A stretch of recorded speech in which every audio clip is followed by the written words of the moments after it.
This boy was hunted by humans. In this world, for centuries, goblins have been prey for adventurers who rip off their ears for money. His name was Nog, a goblin, while the others only ran away. He wanted to understand why humans hunted goblins. Everyone laughed when he said that, calling him crazy. But Nog didn't give up on his plan, until one day, he killed an adventurer. And in that moment, something impossible happened. He unlocked the human's ARCANE system, a system that could make a weak goblin become strong. Now Nog can do something no goblin has ever done. He can unlock infinite abilities that only humans could use before. Racing through the forest, someone rushes down a path between the trees. Stomping firmly on the ground, a goblin yells, asking where they think they're going. Ahead of them, a herd of wild boars stampedes down the hill. Chasing the animals, the group of goblins orders them to turn back immediately. In the midst of the escape, one of the boars steps on and triggers a trap. Just then, a large capture net falls from above, heading for the animals. With the boars trapped, the net is hoisted high up into a tree. Seeing the plan work,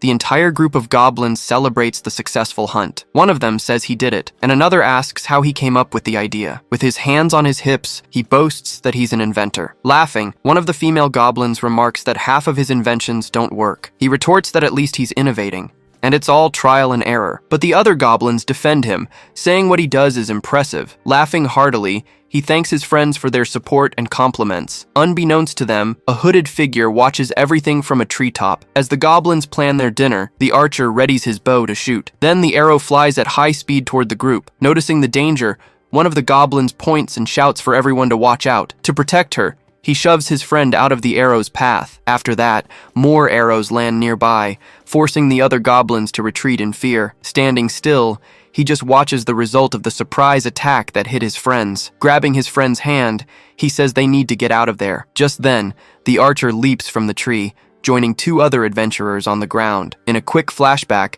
a goblin runs desperately, fleeing from other human hunters. While on the run, she asks about the others, but he says they can't save them. Gritting his teeth, he keeps running without looking back for a second, but he suddenly stops and turns, ready to face the enemies. Looking back, he shouts that he can at least save the two who are left. With a wooden object in his hands, he prepares to use his invention. Firing the item, a large wooden hand expands toward the pursuers. He says it took 3 weeks, but she yells that this is no time for testing. Spotting the two, an adventurer announces he's found more goblins for his quest. Beginning the chase, the humans run after the two goblins down the road. Running desperately, he screams as he flees from his pursuers right behind him. Ahead of him, he spots a giant purple mushroom in the middle of the forest. Getting an idea, he changes direction and runs straight for the mushroom. Jumping onto the mushroom, he yells that they got lucky, surprising his friend.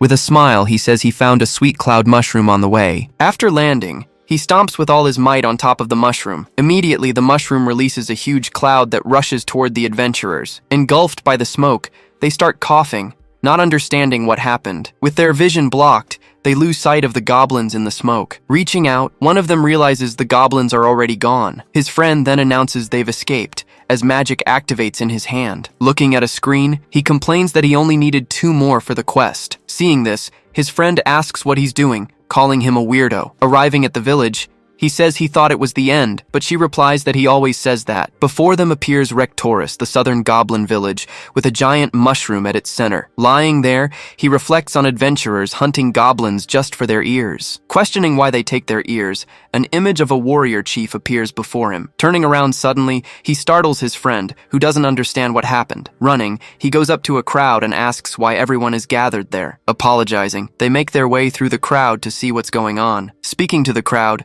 their leader announces that the adventurer attacks have gotten much worse. Approaching, another goblin expresses sorrow upon hearing what happened to her brother. He then asks if her brother Kraz didn't die in today's attack. She gets confused and says she thought he died last week, or maybe that was someone else. At this, he remarks that it's hard to remember who's alive with so many relatives. Shouting with conviction, the leader says he knows what they must do against the adventurers. In response to the leader, he lifts his head, considering traps or a sneak attack. Announcing his plan, the leader says they will use their numerical advantage to defeat the enemies. Interrupting the crowd, he yells for the elder to wait before continuing his speech. Turning slowly, the goblin leader just stares at him, waiting for what he has to say. He warns that this will only lead to more deaths, but the leader challenges him to offer a solution. Pressured by the others, he suggests that in the short term, they need to change the way they hunt. For the long term, he says they need to understand why the adventurers hunt them. Completely confused by the idea, the other goblins don't know how to react. The elder, on the other hand, just shows his utter contempt for the suggestion. Laughing out loud, he shouts that it's the most stupid idea he's ever heard. Beside him, his friend just watches the whole discussion unfold before her. He then hears the crowd saying they are barbarians and should be slaughtered. The elder tells him to think, stating that only brute force will drive the enemies away. Slapping his own face, he insists that in the end, all that matters is power. Frustrated with everything, he punches the wooden railing and walks away from that place. Back in his room, he complains that the elder called him a fool. From inside the room, his friend watches him, calling out his name. Carrying a hammer, he says they're going to do it, leaving her very confused. In front of her, he shows a large wooden chest with a bell hanging from it. With some effort, he starts to lift the heavy lid of the chest. Opening the chest, he says they are going to capture one of the adventurers inside it. He then finishes his plan, saying they'll find out why they hate goblins. The next day, a new sun rises over the goblin village on the hilltop. A large group of goblin hunters marches out from the main village gates. Meanwhile, loud knocks sound on the wooden door of a house named Nog. Inside, he hammers away, focusing all his attention on a new creation. He strikes a piece of metal, working on the final details of his new project. Finishing the job, he raises his arm to wipe the sweat from his face. He then sets the hammer aside, finally completing his new invention. Holding the item, he excitedly says that this should solve their problem now. At the door, he asks his friend if she's finally ready to leave. Carrying a heavy backpack, she nods, confirming she's ready to go. Leaving the village, he says the hunting party has already left, creating the perfect opportunity. Changing scenes, a group of goblins moves through a forest teeming with various species. Among all the inhabitants, the goblins are known for being the weakest. To compensate, they always attack in large numbers to overwhelm their enemies in battle. But all the creatures of the forest suffer from a common threat. In the forest, a group of humans launches an attack against the goblins. Recalling the past, the scene shows humans invading the forest and fighting constantly. They attacked everything in sight, as if searching for something specific. Known as adventurers, these hunters even used magic to attack the goblins. Just then, a goblin runs desperately, trying to escape a magical attack from behind. Hit head-on, he is completely engulfed by the pursuing attack. Soon after, another attack slices through a large structure, shattering it into pieces. Parrying the blow, an adventurer blocks the attack, which dissipates around him. Through a broken piece, an image is reflected as a voice calls out to him. Back in the present, his friend shouts at him, snapping him out of his thoughts. Apologizing, he says he was distracted, looking at the equipment on the ground. She then asks why they are there, far from the fight in the center of the forest. A quick memory shows a goblin landing a direct hit on an adventurer during a battle. He reminds her of the risk of being killed if they get too close to the chaos. He then explains that a weaker adventurer might be patrolling their area. Tightening a latch on his gauntlet, he readies himself for the next phase of the plan. He explains that the forest perimeter is the ideal place for their trap. Finding the perfect spot, she approves of the choice, and he confirms with a nod. Pointing ahead, he announces they will now set up 3 different traps. Starting with the net launcher, they prepare the first capture mechanism on the ground. Next, a bear trap is carefully placed in the middle of the tall grass. Finishing the preparations, a large slingshot is tied between 2 nearby trees. Seeing everything ready, she says the traps are incredible and is impressed, but she asks why the names are so bad, making him embarrassed by the criticism. Just then, an adventurer appears on the path, asking if anyone is around. Hidden, they watch the target get closer and closer to the taut rope. Walking without a care, the adventurer is about to step on the trap, but as he touches the rope, it simply snaps under his foot without triggering anything. Looking at the broken rope, he just shrugs and continues on his way. Watching him walk away, she asks why the trap didn't spring as it was supposed to. Confused, he says he's sure he set the trap correctly. Suddenly, the net from the launcher falls on him, trapping him in place. Laughing at the situation, she says at least his invention works perfectly. Trapped in the net, he yells for her to shut up and help him get out. Later, hidden again, he says this next trap won't fail. Pointing to a bush, she asks if the adventurer just needs to step there to trigger it. Revealing the bait,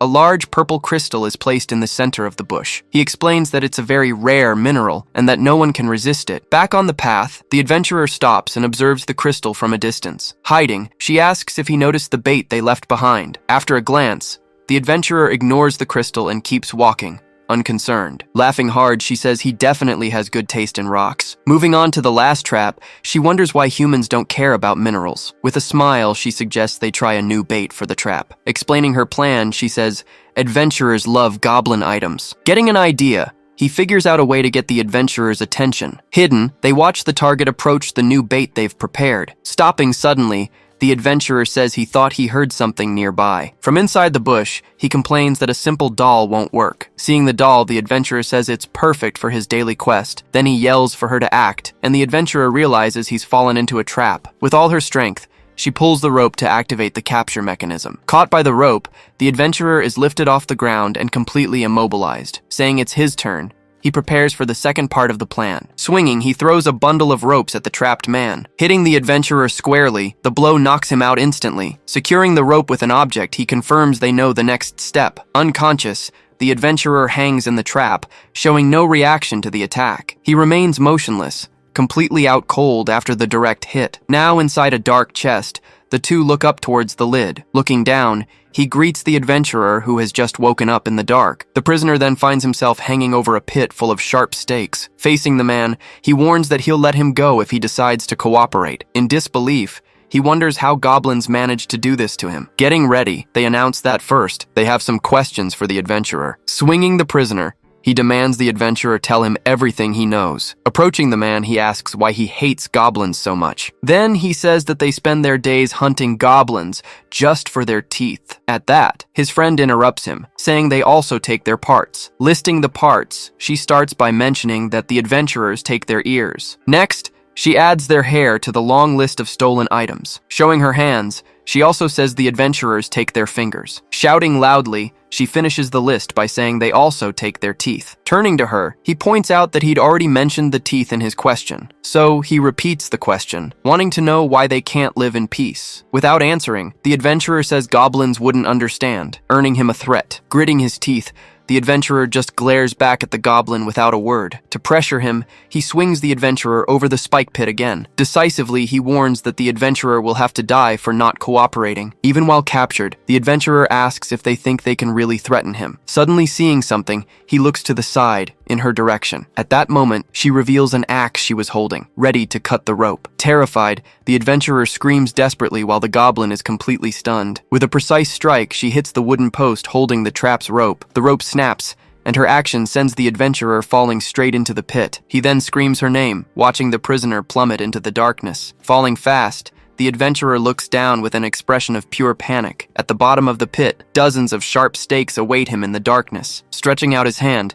he tries to reach the adventurer, screaming his friend's name. Turning to her, he asks why she cut the rope, and she defends herself. She retorts, saying that he even gave her a hand signal. But he yells back, explaining he was just trying to scare the prisoner. He continues the argument, pointing out they never even agreed on a hand signal. Realizing what she's done, she panics and screams that they've killed the man. Pointing at her, he corrects her, saying that she killed him, you idiot. Looking into the pit, they see a hand emerging from among the stakes. Seeing the hand, she suggests that he should probably go get him from down there. Outraged, he asks if she wants him to go down, but she insists. With little choice, he just turns to the pit in silence. As he's lowered by a rope, he yells at her not to let him fall. Holding the rope, she assures him that she won't let go, no matter what. As he descends, something emerges from the bottom of the pit, completely surprising him. Just then, a small, ghost-like creature flies out from one of the stakes. Confused, he shouts, asking what that thing that just appeared is. Scared, he starts kicking the air, trying to keep the little ghost away from him. But the creature flies straight into his chest, entering his body. After absorbing the ghost, he touches his own chest,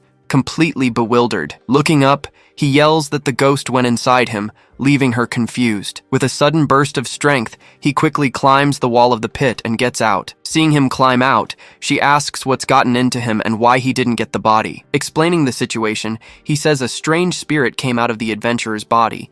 He now sees a welcome message for the new player. Along with the ghost, a floating system window appears before his eyes. Just then, the spirit announces that he has unlocked a new acceleration skill. With a smile, the ghost asks if he accepts the new skill. Turning to his friend, he asks if she can see the talking ghost. The spirit then explains that he is the only one who can see it there. Completely confused, she asks what he's talking about.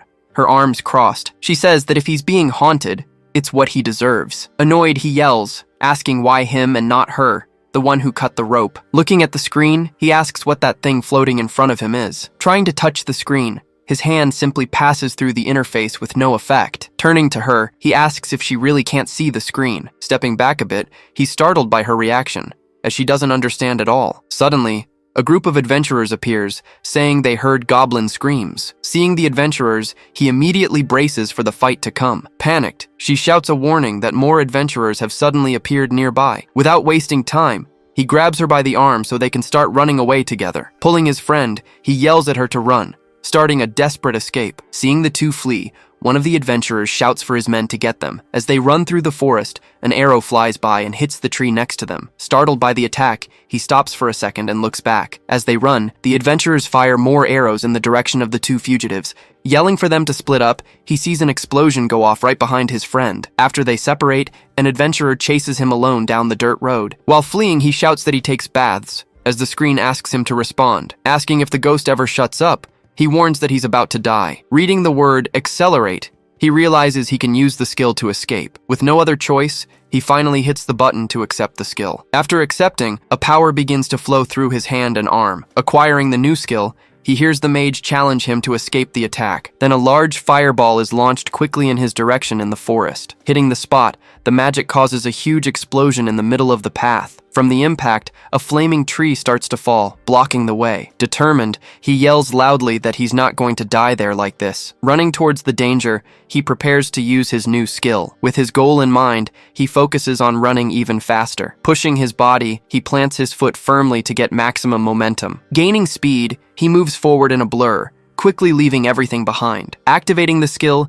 he shoots forward at high speed to escape the imminent danger. Surprised, the mage wonders how a goblin could use a skill like that. Not giving up the chase, he prepares a new, even more powerful spell. But the goblin dodges every attack, continuing forward with speed. Moving at high speed, he braces his body to stop the run abruptly. Stopping suddenly, he stomps so hard that he cracks the entire ground. After the run, he stands in place, catching his breath. Not understanding how he got there, he wonders if he just teleported. Turning to the spirit, he dismisses the idea and asks if it was its doing. Confirming with a smile, the spirit explains that he activated a temporary acceleration. Still processing the information, he repeats the word accelerate, not quite understanding. Seeing the enemy regroup, he shouts, preparing to run again. Running once more, he warns that the ghost has a lot to explain. With a big smile, he says they'll have an interrogation after all this. Running back, he rushes through the forest as fast as he can. Arriving at the village, he's met with a scene of total destruction. Shocked by the scene, he stares at the aftermath of the adventurer's attack. Before him, several wounded and fallen goblins are scattered across the ground. Amidst the rubble, a girl cries over the body of another goblin. Seeing the destruction, he tells himself that things can't go on like this. Just then, a larger goblin calls out to him, asking if he's seen his friend. Turning around, the goblin is surprised to see he's alive and well. Without answering, he says he still hasn't seen his friend anywhere. Noticing something strange, he turns around, unable to believe what he's seeing. Running through the village, he desperately searches for his missing friend. Shouting her name, he calls out, "Where are you?" Looking all around. In the middle of the crowd, he tries to push his way through to find his friend. Startling him from behind, the spirit wraps itself around his body to get his attention. After the shock, he asks if the spirit is reading his mind. With a smile, the spirit confirms it can hear all his thoughts. The spirit then explains that the analyze skill can help him find his friend. Repeating the word, he stares at the spirit, not quite understanding what a skill is. With no other choice, he agrees to do things the way the spirit suggested. Focusing his power, he prepares to activate the new analysis skill. With his eyes glowing, he focuses his vision to search for his missing friend. Using the skill, he manages to see through the crowd, finding his friend moments later. Alone in the middle of the crowd, she stands out with an aura different from the others. Shouting her name, he runs toward her to get her out of there quickly. Hearing her name, she turns around, not understanding what's happening around her. With tears in her eyes, she stares back at him, unable to say a word. Running toward him, she holds out her arms to hug him tightly. Jumping into his arms, she says she thought the adventurers had gotten him. Crying, she begs that they never get separated like that again. Holding her in his arms, he just stares back, still processing everything. With a smile, he hugs her back after finally finding her in the crowd. Watching the two, the little spirit just floats nearby with a smile on its face. Back at their home, the two of them get ready to have a long talk. Threatening the spirit, he demands that it tell him everything it knows or it'll be sorry. Not understanding the scene, she asks what the hell he's doing now. He then explains that the adventurer's ghost is helping him survive. Still sitting, she just stares at him, trying to understand the story he just told. Ignoring his friend, he insists that the spirit answer, but it offers to help instead. Warning that it can't die, the spirit flies toward her, startling her badly. After that, he starts messing with the system screen, analyzing all the options. Just then, a notification pops up, and he asks if that's this system thing. Pointing to the spirit, he confirms he's a user and asks for its name. With a big smile, the spirit confirms that all the information is correct. After the answers, he comments that it was easy, and that Pip answered everything. To his surprise, a status screen appears with his level 1 attributes. He understands that by gaining experience, he can level up and improve his attributes. Seeing his new skills, he thinks it all seems too good to be true. Looking closer, he complains about only having 2 strength points in his stats. Then he points to his friend, surprised that she has 6 times more strength. Sitting beside him, she just watches without showing any reaction to the discovery. Asking Pip, he finds out that the system reset, and he really is that weak. Alone, he starts to wonder how the adventurer got that system. He also wonders if all humans have it, which would explain their strength. Just then, he remembers the battles and the question he wanted to ask. Suddenly, the little spirit appears in front of him, interrupting his thoughts. With conviction, he declares he wants more answers about the power of that system. Getting up, he stands in front of his friend, who watches him intently. He then decides he's going to find out why the adventurers kill them. On top of that, he wants to understand what that system really is and how it works. Turning to his friend, he calls her name to tell her his new plan. With a smile, he says he has a completely crazy idea for the two of them. Raising his fist, he declares that from now on, they're going to become adventurers. Leaving the village, he says that things are finally getting interesting. With a new look, he gets ready for the journey with a mask. Adjusting his gear, he fastens the mask to his face to hide his identity. She asks if he's sure, but he says no one will recognize them. He explains that it's real adventurer's gear, so the disguise is perfect. Showing off the mask, he says it's the best disguise they could find. In a flashback, she's wearing a mage outfit and complains that it's all stupid. Smothered, he tells her to shut up and get the outfit off of him. Back in the present, she says they need weapons to fight properly. With large gauntlets, she says she likes them and will use them on their journey. She then starts punching the air, saying she's really good at fighting. Unsure of what to pick, he thinks about using the skill Pip mentioned. Activating the skill, he uses analysis to see the weapons available in the treasury. With the ability, he sees the stats of several nearby swords and daggers, but a notification warns him that he doesn't have the strength to use the weapons properly. Sighing, he resigns himself to only being strong enough to use the dagger. With the stats displayed, the basic dagger seems to be his only viable option. Picking up the weapon, he says he always imagined himself using something much bigger. In his imagination, he sees himself as a great warrior in golden armor. Back to reality, he holds the dagger and tells himself to keep dreaming. Pip then explains that he just needs to level up to use bigger weapons. The spirit also tells him he can store the dagger in his personal inventory. Not quite understanding, he asks if it's true that he can store the item. Giving the command, the dagger in his hand starts to transform into data. Surprised, he asks if the dagger disappeared, and Pip confirms that it's been stored. Pip then explains he just needs to think of the command to access the inventory. With the screen open,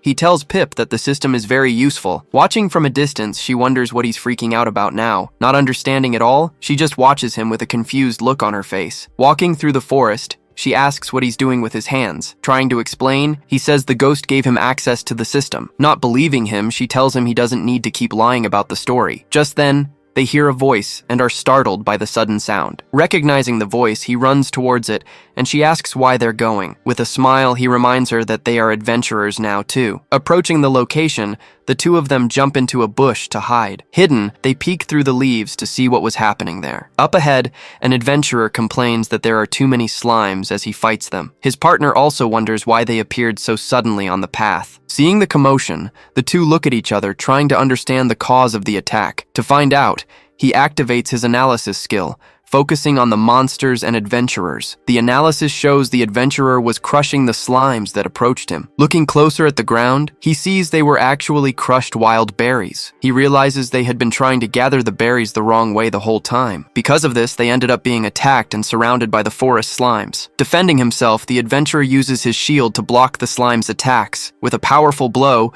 one of the slimes manages to break through the shield's defense. Staring at each other, the two partners exchange glances. Unsure unsure of what to do next. Shouting that he can't do it, he runs away, and she begs him not to go. Left alone, she complains about the coward, saying they can't escape with so many slimes. From inside the bush, he wonders how someone could abandon their friends like that. In a flashback, he remembers when he also abandoned his friends. Clenching his fist, he remembers the pain of having to leave everyone behind. Just then, his friend calls his name, snapping him out of his dark thoughts. With his hand on her face, he pulls her close and says they're going. Surrounded by the slimes, the adventurer is hit by a direct attack. Spitting blood, she feels the impact of the blow, unable to defend herself in time. Seeing this, her partner shouts her name and runs to help. Saying there's no time, she stops her from getting closer to heal her. Immediately, the slimes advance and surround them both, leaving no chance for escape. Suddenly, a mysterious figure attacks the slimes, cutting down several of them at once. Turning around,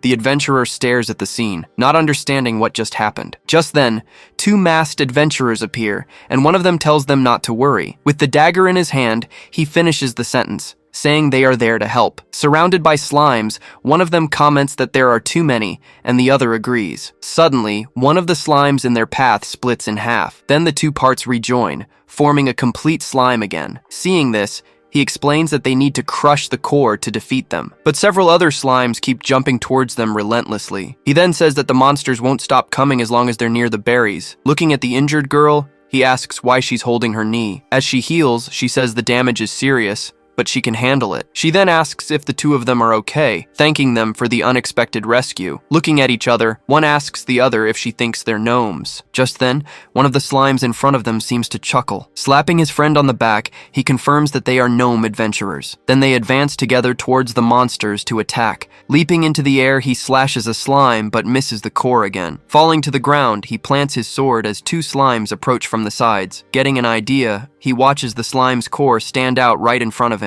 Then, the slime merges with the sword, and a skill notification appears. With the power activated, he says he can now see what he needs to. His vision focuses directly on the weak point of the approaching creature. Spinning his body, he lands a precise blow, shouting that he saw the weak spot. After the victory, he asks Pip if he saw that, celebrating his achievement. Then, a new window pops up in front of him, leaving him a bit confused. Pip explains that the system gives experience points for each monster defeated. He continues, saying that with enough experience, they can level up. But as he was listening, several slimes hit him squarely from all sides. Seeing the danger, Pip suggests they talk about it after the fight. Suddenly, Gubble appears from behind and places a hand on his shoulder. Leaping over him, she delivers a powerful blow, destroying several monsters. Surprised, he comments that Gubble doesn't even need to aim for the core to win. Seeing his companion in a fighting stance, he says that Pip wasn't kidding. Clenching her fist, Gubble prepares for the fight, revealing her impressive strength. Seeing the damage notification, Nog asks Pip what happens if his HP hits 0. Pip replies that he dies, making Nog shout that he thought he would just pass out. While he argues with Pip, Laura asks him to stop because he's making her anxious. With a powerful punch, Gubble smashes one of the slimes on the ground effortlessly. Twirling his sword, Nog also manages to defeat a monster, gaining more experience. But right after, a slime lands a direct hit on his face. Leaping away, the little monster sticks its tongue out at him mockingly. On the ground, he watches Gubble get thrown forcefully against a tree trunk. Back to back, they realize they are completely surrounded by the monsters. Seeing the danger, the injured girl says they're going to die and asks what's taking so long. She then tells Laura to leave her behind and save herself. Rejecting the idea, Laura focuses, saying she promised to become an adventurer. Exhausted, the two continue to fight while Laura says she'll heal her soon. Seeing the situation, Nog looks for a way to get everyone out of there safely. Seeing the horde of slimes advancing, he realizes there are too many to handle. Tired, he thinks about using that skill again to take a chance. But suddenly, a voice says that the situation isn't that bad. Then a powerful attack sweeps past him, clearing the entire battlefield. Caught by surprise, he whips around in the direction of the attack. Gubble and Pip also look, trying to understand what just happened. The injured girl on the ground wonders if the person who arrived is him. Then, dozens of notifications appear, confirming the defeat of all the slimes. Surprised, he wonders who managed to defeat them all at once. Right after, someone steps onto the tree trunk, saying they heard they needed help. Recognizing the newcomer, Laura shouts his name, Tyros. Tyros then appears, walking towards them with his sword in hand. With a smile, he raises his sword and says he's glad he made it in time. Tyros thanks them, saying he owes them a favor for saving Laura and Arya. From a distance, Laura yells at Edward, who apologizes and says he brought Tyros. With a thumbs up, Laura warns that without their help, they'd be dead by now. Then Tyros explains the role of a tank, while Laura calls him the worst. He holds out his hand for a shake and introduces himself to the pair as Tyros. Faced with the outstretched hand, Nog just stares at the human's gesture without reacting. Hesitating for a moment, he just starts to stammer, not knowing what to say. Stepping in front of him, Goblin introduces herself and also says Nog's name. Shaking his hand, she asks if the favor comes with a reward. Making a gesture with his hands, Nog asks her not to be so rude. Laughing at the situation, Tyros says he likes her energy and thinks about the reward. Then he invites them to the guild in Murag, leaving the pair shocked. With a big smile, Nog immediately accepts the invitation on their behalf. As they walk together, Goblin asks how much further it is because she's starving, and Arya agrees. Walking ahead, Tyros tells them not to worry, as they're almost there. Thinking about Tyros's power, he wonders if his sword is special. Requesting an analysis, Pip tries to find out the stats of that powerful weapon, but the sword analysis simply fails, showing an error message on the screen. Pip then explains that the analysis level isn't high enough to work. Remembering the fight, he understands that defeating monsters increases his combat experience. Confused by the system, he asks if leveling up improves his stats. Seeing the group, Pip comments that Tyros must be strong for the analysis not to work. Arriving at their destination, Tyros announces that they've finally reached Murag village. Impressed with the place, the two comment on how large and advanced the village is. A fashion shop on the street surprises them,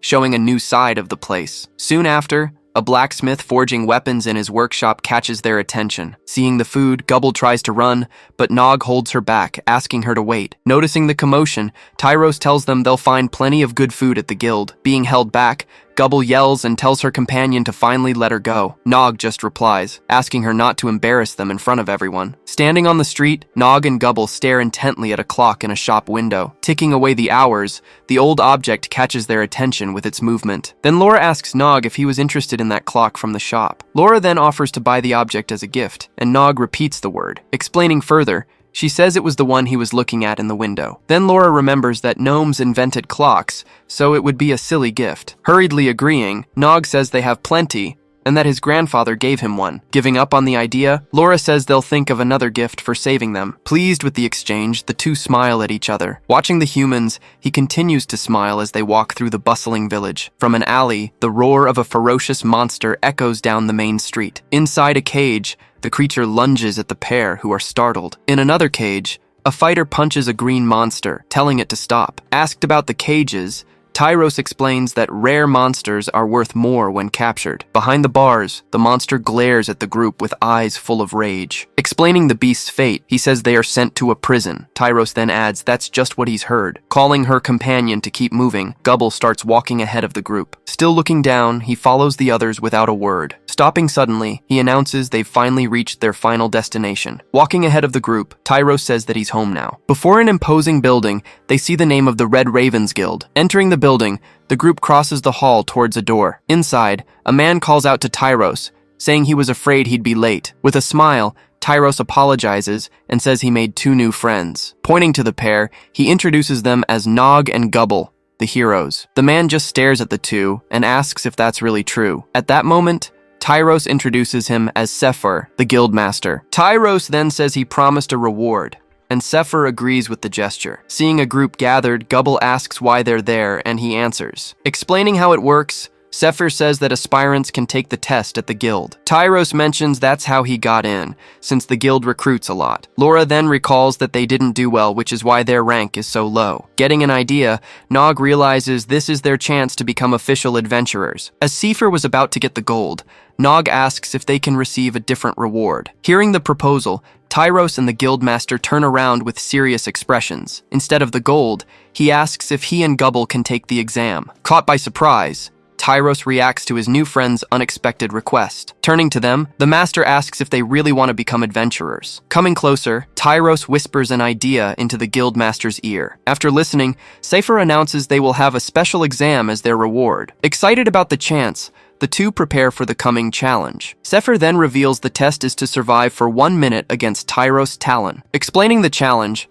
Sefer says that if they last 1 minute, they can join the guild. Suddenly, a quest notification pops up with the details of the new task. Understanding the system, he gets excited about the rewards and shouts, "All right!" With their fists in the air, the two then shout that they accept the challenge. As their opponent, Tyros gets ready and tells them to start the test already. Now in position in the arena, Nog asks Gobble if she's ready to fight. Cracking her knuckles, she confirms she just needs to hold out for a single minute. Pointing at the two of them, Sephir announces the 1-minute challenge to the crowd. With a wave of his hand, he then signals for the fight to begin. Going all out, Gobble dashes towards Tyros with incredible speed. Seeing her charge, Tyros is shocked by the girl's explosive speed. In the crowd, a woman comments that she's never seen a gnome move like that. Remembering something, Nog sees her training and wonders if she's gotten stronger. Leaping into the air, she comes down with a powerful punch that cracks the arena floor. He quickly defends himself, blocking her attack with his own sword. The impact of their collision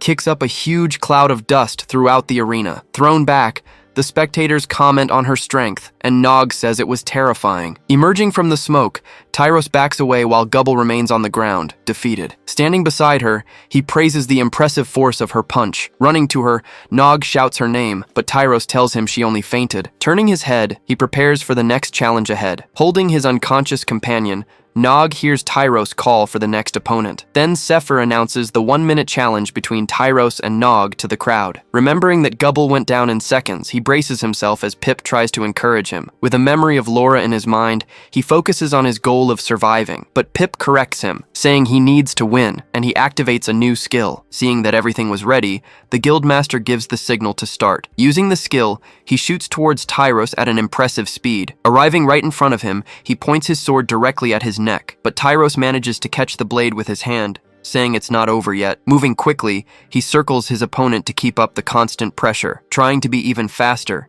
he pushes his body beyond its limits. Laura says he's being too aggressive, that he doesn't seem to be just trying to survive. Finishing her thought, she says he's actually trying to beat Tyros, but Tyros manages to block another blow with his sword, stopping the advance. At that moment, Gobble finally wakes up, looking a little confused by the situation. Sliding back, he wonders why he can't land a hit on his opponent. Charging forward again, his attack is effortlessly blocked by his opponent's leg. He then realizes that Tyros might have already adapted to his speed. Suddenly, Tyros grabs him by the shoulder, stopping his movement mid-fight. Then he places a hand on his face, holding him firmly in place. Throwing him away, Tyros asks what other tricks he has up his sleeve. Lying on the ground, he's in shock, repeating the word tricks under his breath. Desperate, he wonders what else he can use to attack his opponent. As he hits his limit, a notification appears, informing him that his skill has leveled up. Remembering the promise he made, he prepares to get up from the arena floor. Planting his foot firmly, he cracks the floor and begins to rise. Completely on his feet,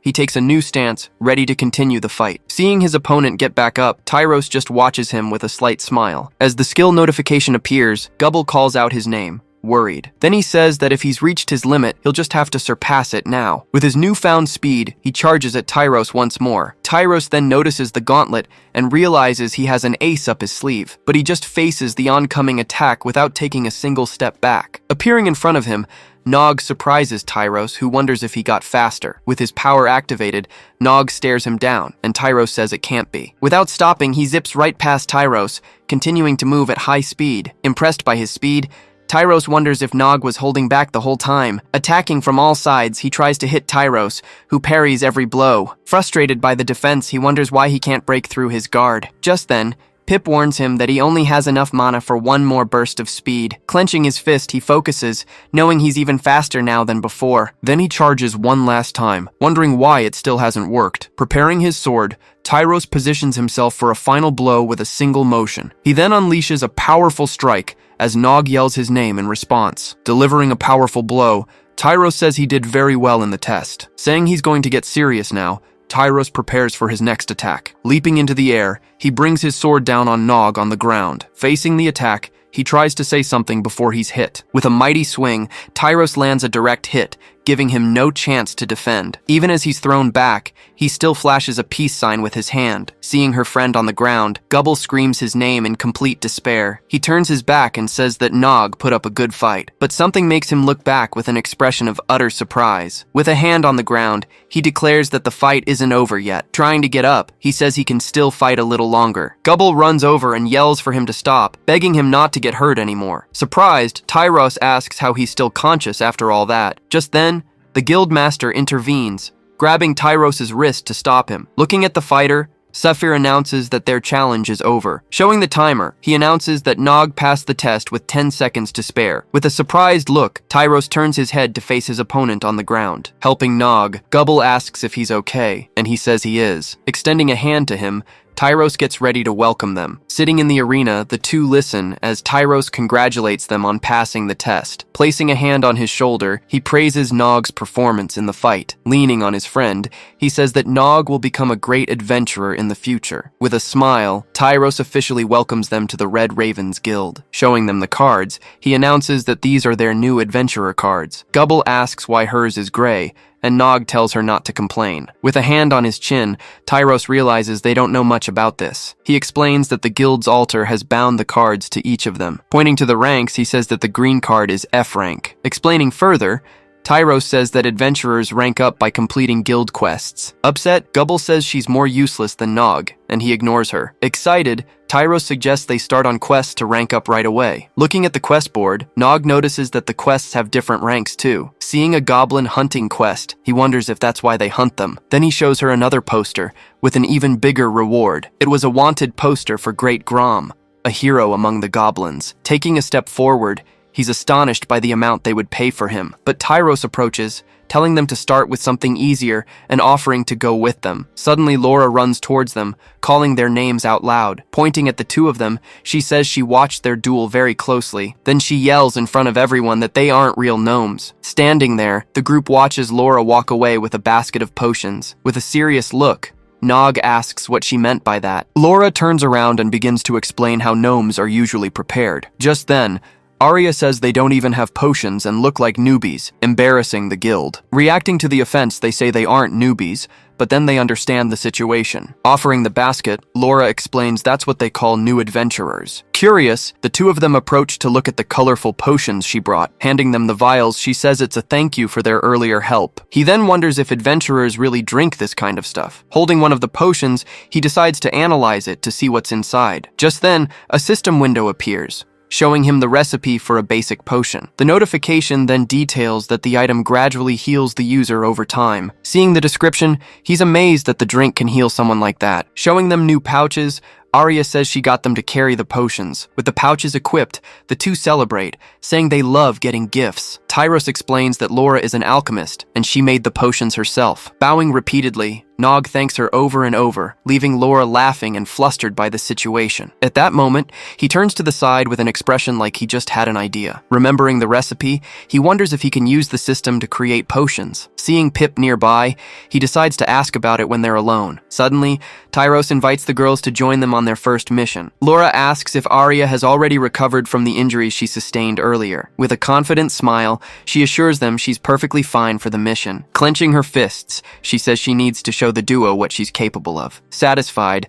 Tyros announces that now that the team is complete, they can begin. Gathered at the board, the group prepares to choose their first mission. Nog points to a wolf hunting mission with a gold reward. Tyros then asks if there's any special reason he chose that one. A system window shows that a wolf's fang is an ingredient for the potion. Playing it cool, Nog says it just looks like an easy mission to start with, for no other reason. With a finger on her chin, Laura stares at him with a very suspicious look. Ignoring the situation, Tyros raises his fist and shouts for the group to go. After the challenge, he asks Pip what to do with the points he earned. Pip then warns him that distributing the points is a permanent decision. Remembering the equipment, he sees that certain attributes are required to use specific weapons. He also recalls that stats can be used to improve certain skills. Reviewing the fight, he notes that high attributes influence the body's natural movements. Looking at the screen, he confirms that the experience needed per level always increases over time. Putting his hands on his head, he hesitates, but Pip tells him not to worry. Then Pip says that some attributes can be improved naturally with enough effort, but he warns that it's more work than just using level up points. With a little laugh, Pip says his strength is so low it'll improve in no time. Giving Pip a serious look,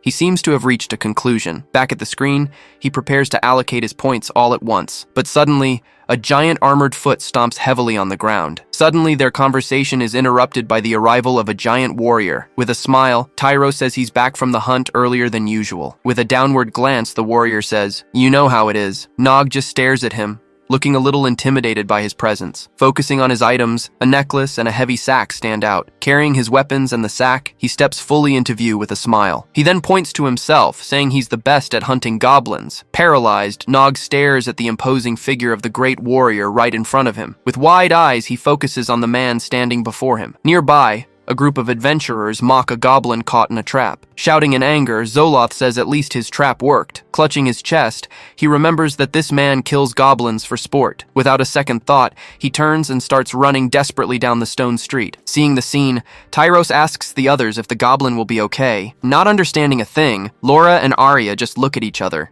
confused by the whole situation. Nog's companion says he has no idea what just happened. With a serious expression, Zoloth announces he's going after him to check it out. Far away, Nog leans against an alley wall, feeling very sick. Leaning against the wall, he laments having thought adventurers were different. In his mind, an image appears of Zoloth about to strike a fallen goblin. Then he remembers the warrior attacking another goblin who was trying to flee in a panic. Then Zoloth's voice echoes, asking why anyone would care about that. He then states that's why he's there in that place. With his hand on his face, he reveals he wants to find out why they are being hunted. Grabbing his head with both hands, he curls up on the spot. Coming up from behind, his companion finds him sitting and calls his name. Just then, the group of adventurers gathers, and Tyros asks if he's okay. Standing beside him, his friend just watches the interaction with the other adventurers. Waving a hand, Nog replies that everything's fine, he was just feeling unwell. He then adds that it must have been something he ate earlier. Looking over, Tyros offers to postpone the mission if he's not feeling well. Nog refuses,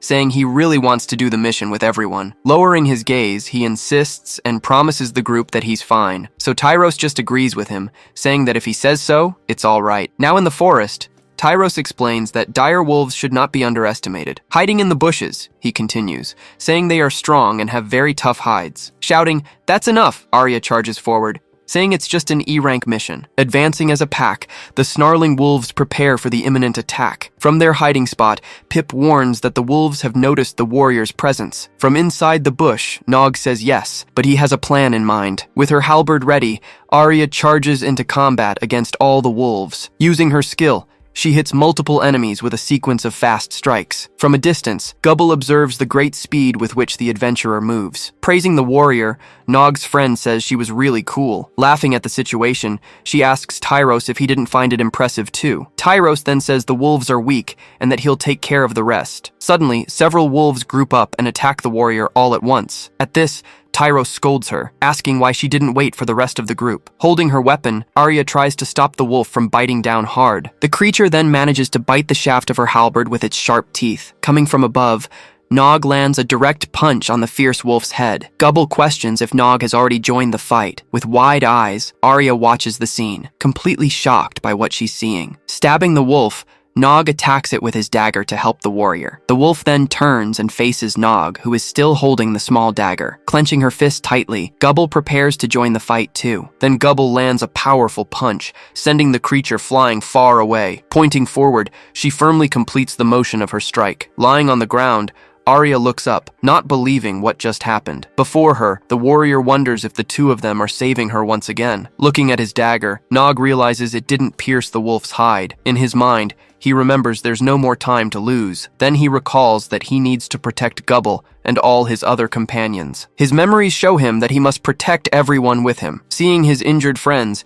he understands that he needs to become much stronger. Clenching his fist, he yells that he'll do it right at that moment. At that instant, Pip confirms that the points have been duly allocated in his system. Encouraged by Pip, Nog prepares for the coming fight. Stomping down hard, he completely cracks the ground beneath his feet. Moving with speed, he cuts down several wolves in a single sequence of strikes. Watching the scene, Arya wonders how he can cut through the monsters like that. As he finishes off the last wolf, she questions how he got so strong in a matter of seconds. With his arms crossed, Tyros watches his performance with a small smile on his face. After defeating the wolf, he says, "That's it," and levels up to 5. With a determined look, he states that all he needs is to level up. Back at the guild, the group gathers to celebrate the successful mission. Raising his mug, Tyros congratulates everyone on a great job during that day's hunt. He then says he wants to congratulate the new adventurers, Nog and Gubble. With a big smile, Tyros raises his mug and toasts to their first mission. Everyone clinks their mugs, as the system screen confirms the mission's completion. Sitting at the table, Nog starts checking the information on his system screen. Just then, Pip appears, excitedly saying that he has now reached the long-awaited level 3. Looking at the screen, he confirms that he gained 3 status points as usual. Soon after, a new option appears, allowing him to upgrade his analysis skill. Without a second's hesitation, he decides to accept the new available upgrade. With that, he successfully acquires the level 2 Analyze skill. Focusing on Tyros, he activates his new skill to test what has changed. He can now see all the stats of his teammate's sword. Displaying the name Radiant, the screen reveals that the attributes are still unknown. Even with the analysis failing, he realizes he can see more than before. Remembering his progress, he reflects on how far he's come in just one day. With a small smile, he seems quite satisfied with his own performance. Celebrating with a raised fist, he shouts that he finally got what he wanted so badly. Holding a spoon, Arya asks what's going on with Nog right now. With a small cake in her hand, Laura says he must be proud of saving her. Approaching him, Tyros calls him over for a quick word. With a smile, he asks if the young adventurer has a second for him. Walking together, Tyros says he's full of surprises and a fast learner. He then reveals he has a great opportunity for him, even though he's a rookie. Showing a scroll, he presents the new proposal he's holding. Introducing the mission, he asks them to hunt the rank C Great Boar. He then admits it's a big leap compared to the previous mission. At that moment, Nog realizes that the goblin hunter Zoloth is also a rank C adventurer. Reading the mission paper, Nog and Pip analyze the new job offer. Explaining that the others are in, he asks Nog what he thinks of the proposal. Thinking about the offer, he reflects that a rank C mission is much more difficult. Even with help, he wonders if they'll be okay against such a powerful enemy. Clenching his fist tightly, he seems to be making a final decision on the matter. Clasping his hands, he says that the biggest risks always bring the best rewards. With determination, he confirms to Tyros that he and Gubble will be there to help. With a smile, Tyros says goodbye, telling them he'll see them when it's time for the mission. Back in his room, he says he's satisfied while Gubble sleeps in the next bed. While his friend sleeps, he stays awake, looking intently at his system screen. Looking at her, he quietly comments on how long their day was. Just then, Pip appears,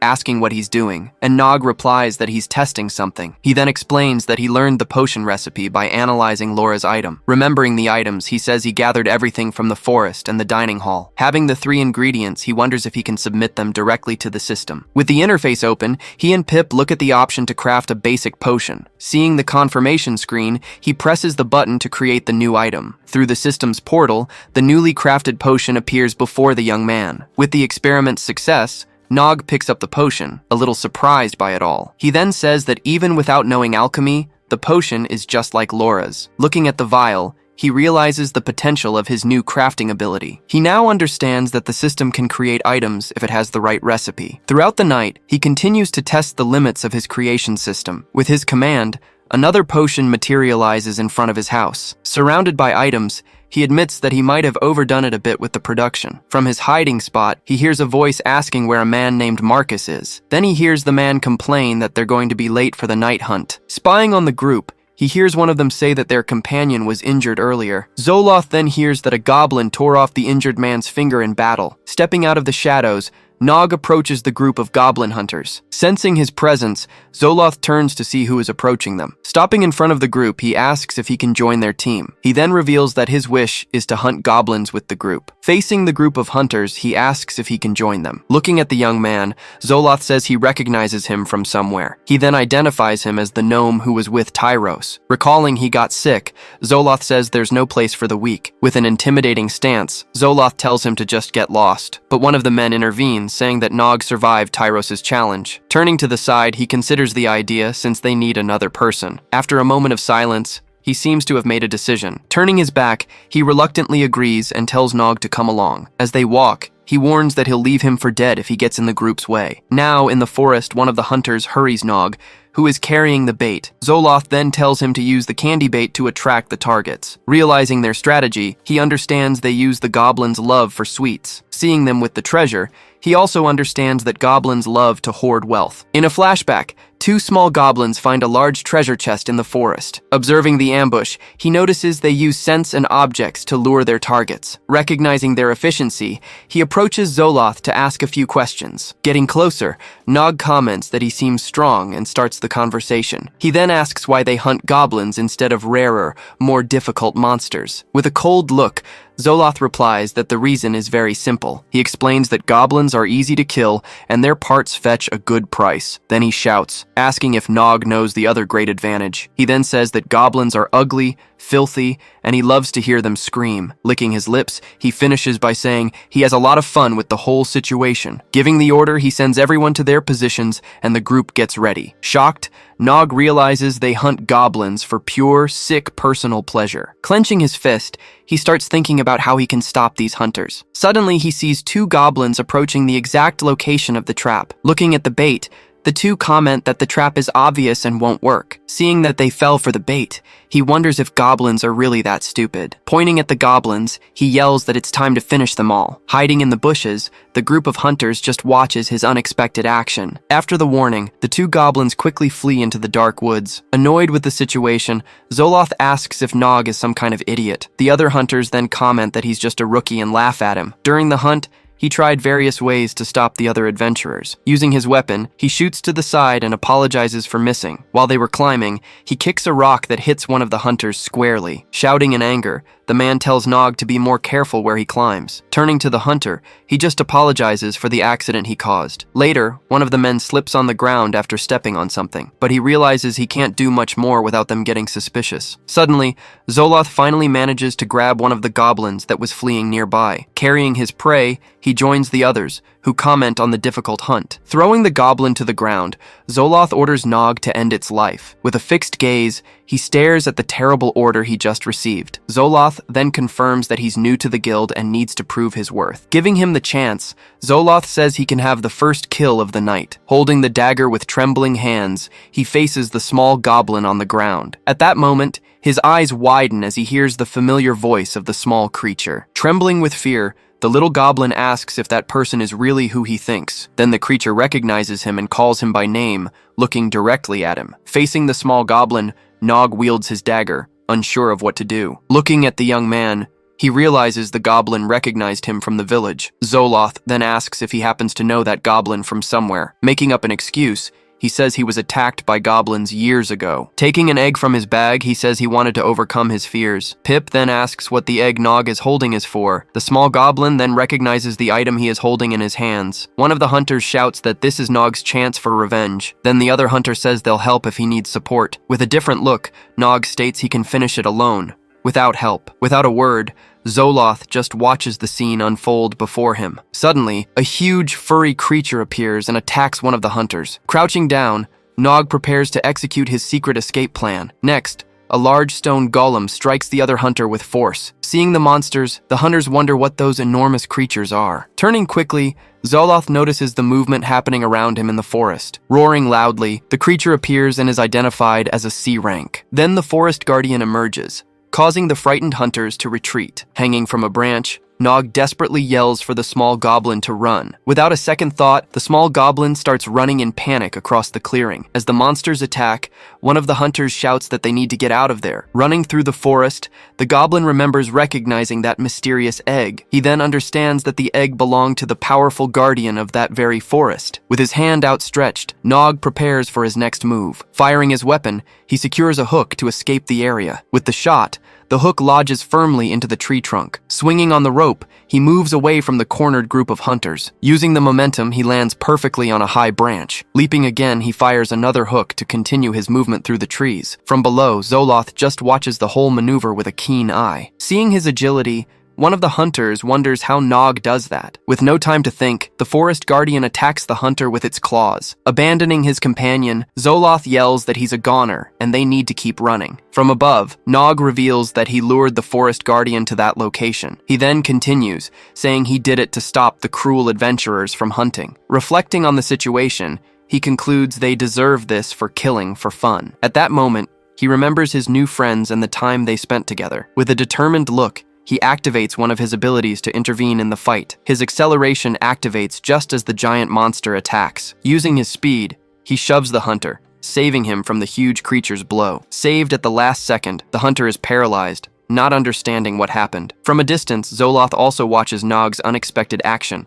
completely speechless. Throwing the man into the bushes, he yells for him to keep running. Staying behind, he warns that he'll draw the monster away from the group. Starting to run, he manages to get all the monsters to follow him. Facing death, he accepts his fate and says it's okay. Leaping at the last second, he yells for the giant monster to follow him now. He then fires his hook, swinging through the trees to escape the monster. Seeing the escape, the creature turns and starts chasing him through the forest. Landing on a high branch, he holds on to steady himself and face the monster. Facing the monster, he asks Pip if he has any chance of winning. The Guardian then warns that saving that human cost him his own life. Looking at Pip, he just says he understands his situation now. Seeing that the monster is a level 15 elite, he laments, saying it's a shame. Far away, their intense battle destroys a part of the forest. Swinging from a rope, Nog desperately tries to escape the forest guardian. Pip warns him that the monster is getting closer and closer. Without looking back, he yells that he already knows the creature is approaching. Almost getting caught, he wonders how far the monster will keep chasing him. Stopping on a branch, he remembers that the guardian has been protecting the forest for centuries. He forms two swords,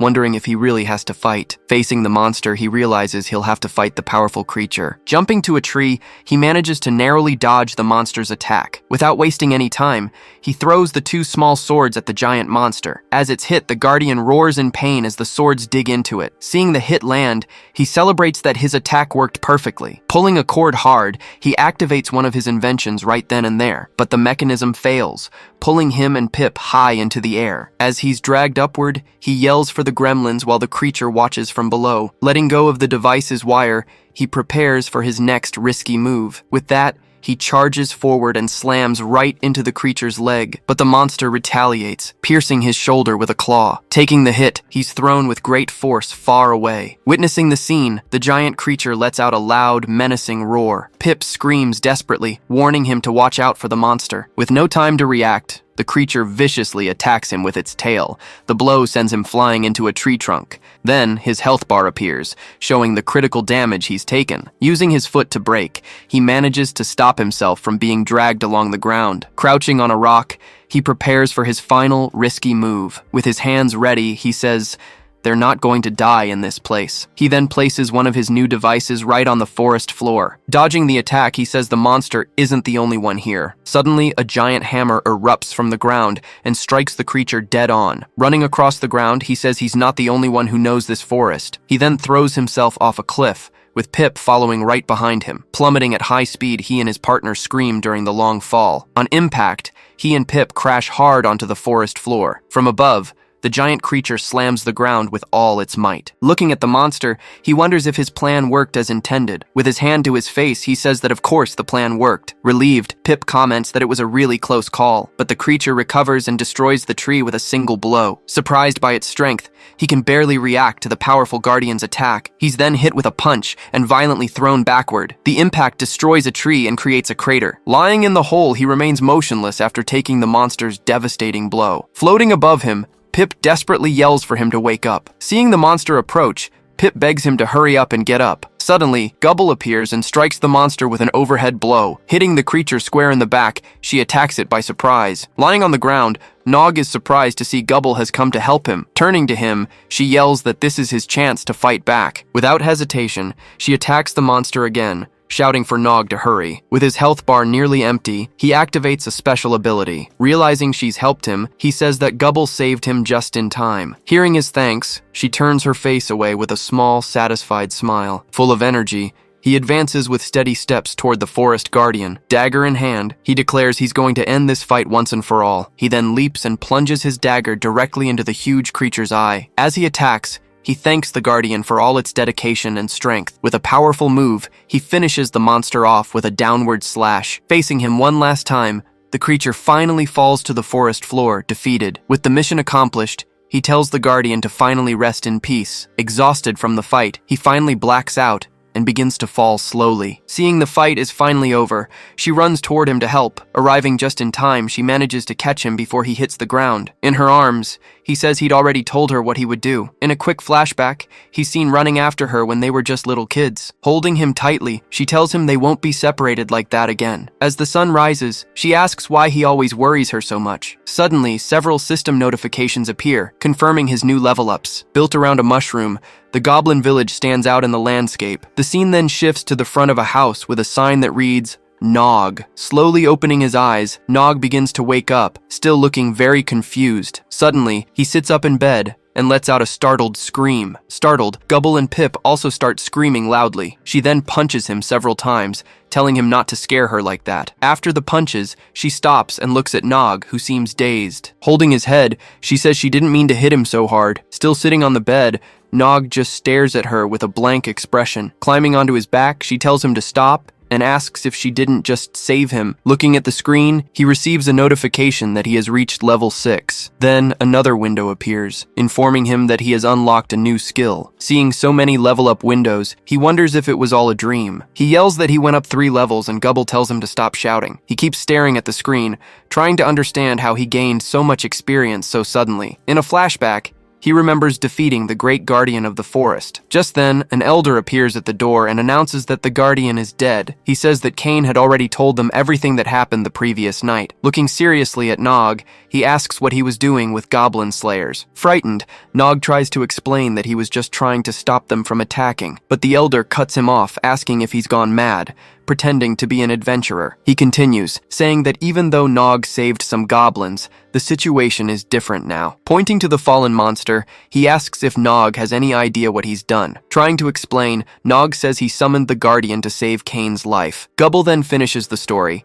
saying the creature then attacked Nog himself. Slamming his staff hard on the ground, the elder talks about the lack of choice. He says Nog should never have gotten involved in that situation in the first place. Wiping his face, he says he doesn't understand Nog's fascination with adventurers. He states that goblins and humans are enemies and asks why he doesn't get it. Angrily, Nog yells back, asking why he's the one who can't understand. Explaining his point of view, he says the adventurers aren't all that evil. She then adds that she needs to understand what the adventurers want from the goblins. With conviction, he shouts that he'll find a way for everyone to live peacefully. At this, the elder gives him one last, serious warning about his actions. Turning his back, he warns that if Nog insists on playing with the enemy, he will no longer be allowed to set foot in the village of Rektoros again. With that said, the elder turns and walks away, leaving him behind. Left behind, the two just watch the elder walk away in silence. The scene changes to the forest, where his hand touches the guardian's body. Looking at the body, he asks that the great creature may rest in peace. Together, the two stand before the fallen guardian in the clearing. Then, she looks at him and asks if he's thinking of going back there. Looking ahead, he replies that he's thinking of going back to the Red Ravens. Turning to her, he thanks Gobble for saving him that time. But then he warns her that she shouldn't come with him this time. Explaining why, he says he doesn't want her to be exiled from home too. Replying to him, she says she's been thinking a lot about everything. Looking back, she used to wonder if all this trouble was really worth it. But after meeting some of those adventurers, things started to change. Seeing them toast, she says she's starting to understand his side of things. Maybe there is a future where goblins and adventurers can finally live in harmony. Holding out her fist, she says she'll follow him to the end to help his dream. Correcting herself, she says the dream now belongs to both of them. She then shouts with conviction that their dream will become a reality. On a log, an egg and a few items are left behind in the forest. Changing locations, a group of adventurers shouts that he killed the guardian. Carrying the remains, he says they should promote his adventurer rank. Tyro says it's an incredible feat, but asks if anyone helped him. Annoyed, he yells that the guardian appeared suddenly and attacked his group. Recalling the fight, he says that's why he killed it with his own hands. Carrying the reward, Tyros congratulates the group on their achievement and the day's hunt. Seeing him walk away, the warrior stops him and asks where he's going. Excited, Tyros replies that he's going to get Nog and Gobble to join them on the mission. At the mention of the name, he seems to remember the boy he called a gnome. In a quick memory, he recalls hitting Nog square on. Far away, Nog runs through the forest, making the warrior wonder if he survived. Running up, the pair calls out for Tyros and the big warrior with him. With their hands up, they apologize for being late. Annoyed, Arya asks what took them so long and if they went for a stroll. Listening to the conversation, the warrior remains silent, thinking back to Nog. In a flashback, he remembers the blow and wonders if Nog is still alive. He recalls the boy again, thinking about that clumsy idiot he met before. Just then, Tyros puts an arm around him and says that everyone is finally together. With a determined smile, he announces the mission can finally begin. The scene changes. Gobble complains about having to get the potions for the group. Nog replies that they were taking care of personal business, and the others others didn't know. Stopping in front of a large door, they announce that they've arrived at the shop. Seeing a mission poster, Nog is shocked when he reads the hunting request. Inside the shop, they announce their arrival and say they're there to pick up an order. From behind the counter, the shop owner stares them down and asks about the red ravens. Stirring her cauldron, she says she doesn't recognize either of the two adventurers. Trying to explain, Nog says they're new and were sent by Tyros. Just then, a heavy, firm footstep is heard approaching from behind. Entering the shop, the big warrior announces that the two are with him. Seeing the newcomer, the shop owner says it's been a while since she's seen him. He replies that he figured she wouldn't recognize the pair at first, but then he says he came to ask Nog a question directly. Looking serious, he asks how Nog survived that beast from last night. Nervously, Nog replies that he just ran faster and managed to escape the creature. The warrior then asks if it wasn't him who ended up killing the monster. With his mask crooked,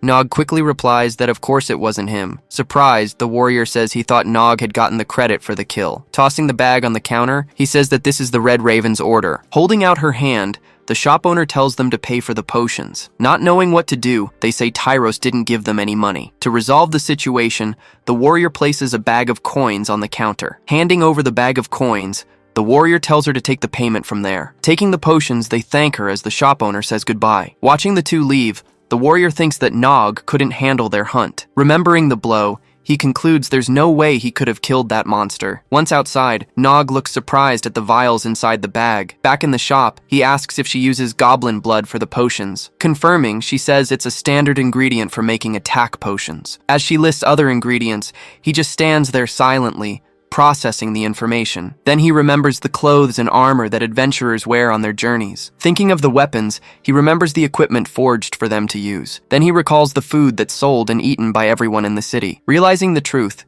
he understands that monsters are just ingredients for adventurers. Even though he already knew this, he's shocked by the true scale of it all. Faced with the pile of bodies, he understands that his family is just a resource. Overcome with rage, he grips the potion vial tightly in his hand. Seeing his reaction, the witch offers him a potion for a stomachache. He refuses the help, saying he's fine and doesn't need anything. The warrior then tells them to just get back to the other adventurers. Later, the group arrives at what appears to be the boar's den. Traveling through the mountains, they follow a large trail left on the rocky path. After finding out about the adventurers, he narrates how his day took a terrible turn. The narration continues, explaining that he thought the day couldn't get any worse. Looking at the trail, he narrates that he had no idea what was coming. Moving forward, his narration ends by saying that things were about to get much worse. Shocked by the scene, Nog asks if the boar, Gummo, did all of this by himself. In response, Tyros confirms that it appears the boar was responsible. Examining a victim, the warrior says the kills are recent. Terrified, Laura grabs onto Arya, who tells her to let go. The bodies of several other creatures are scattered across the trail. Taking in the destruction,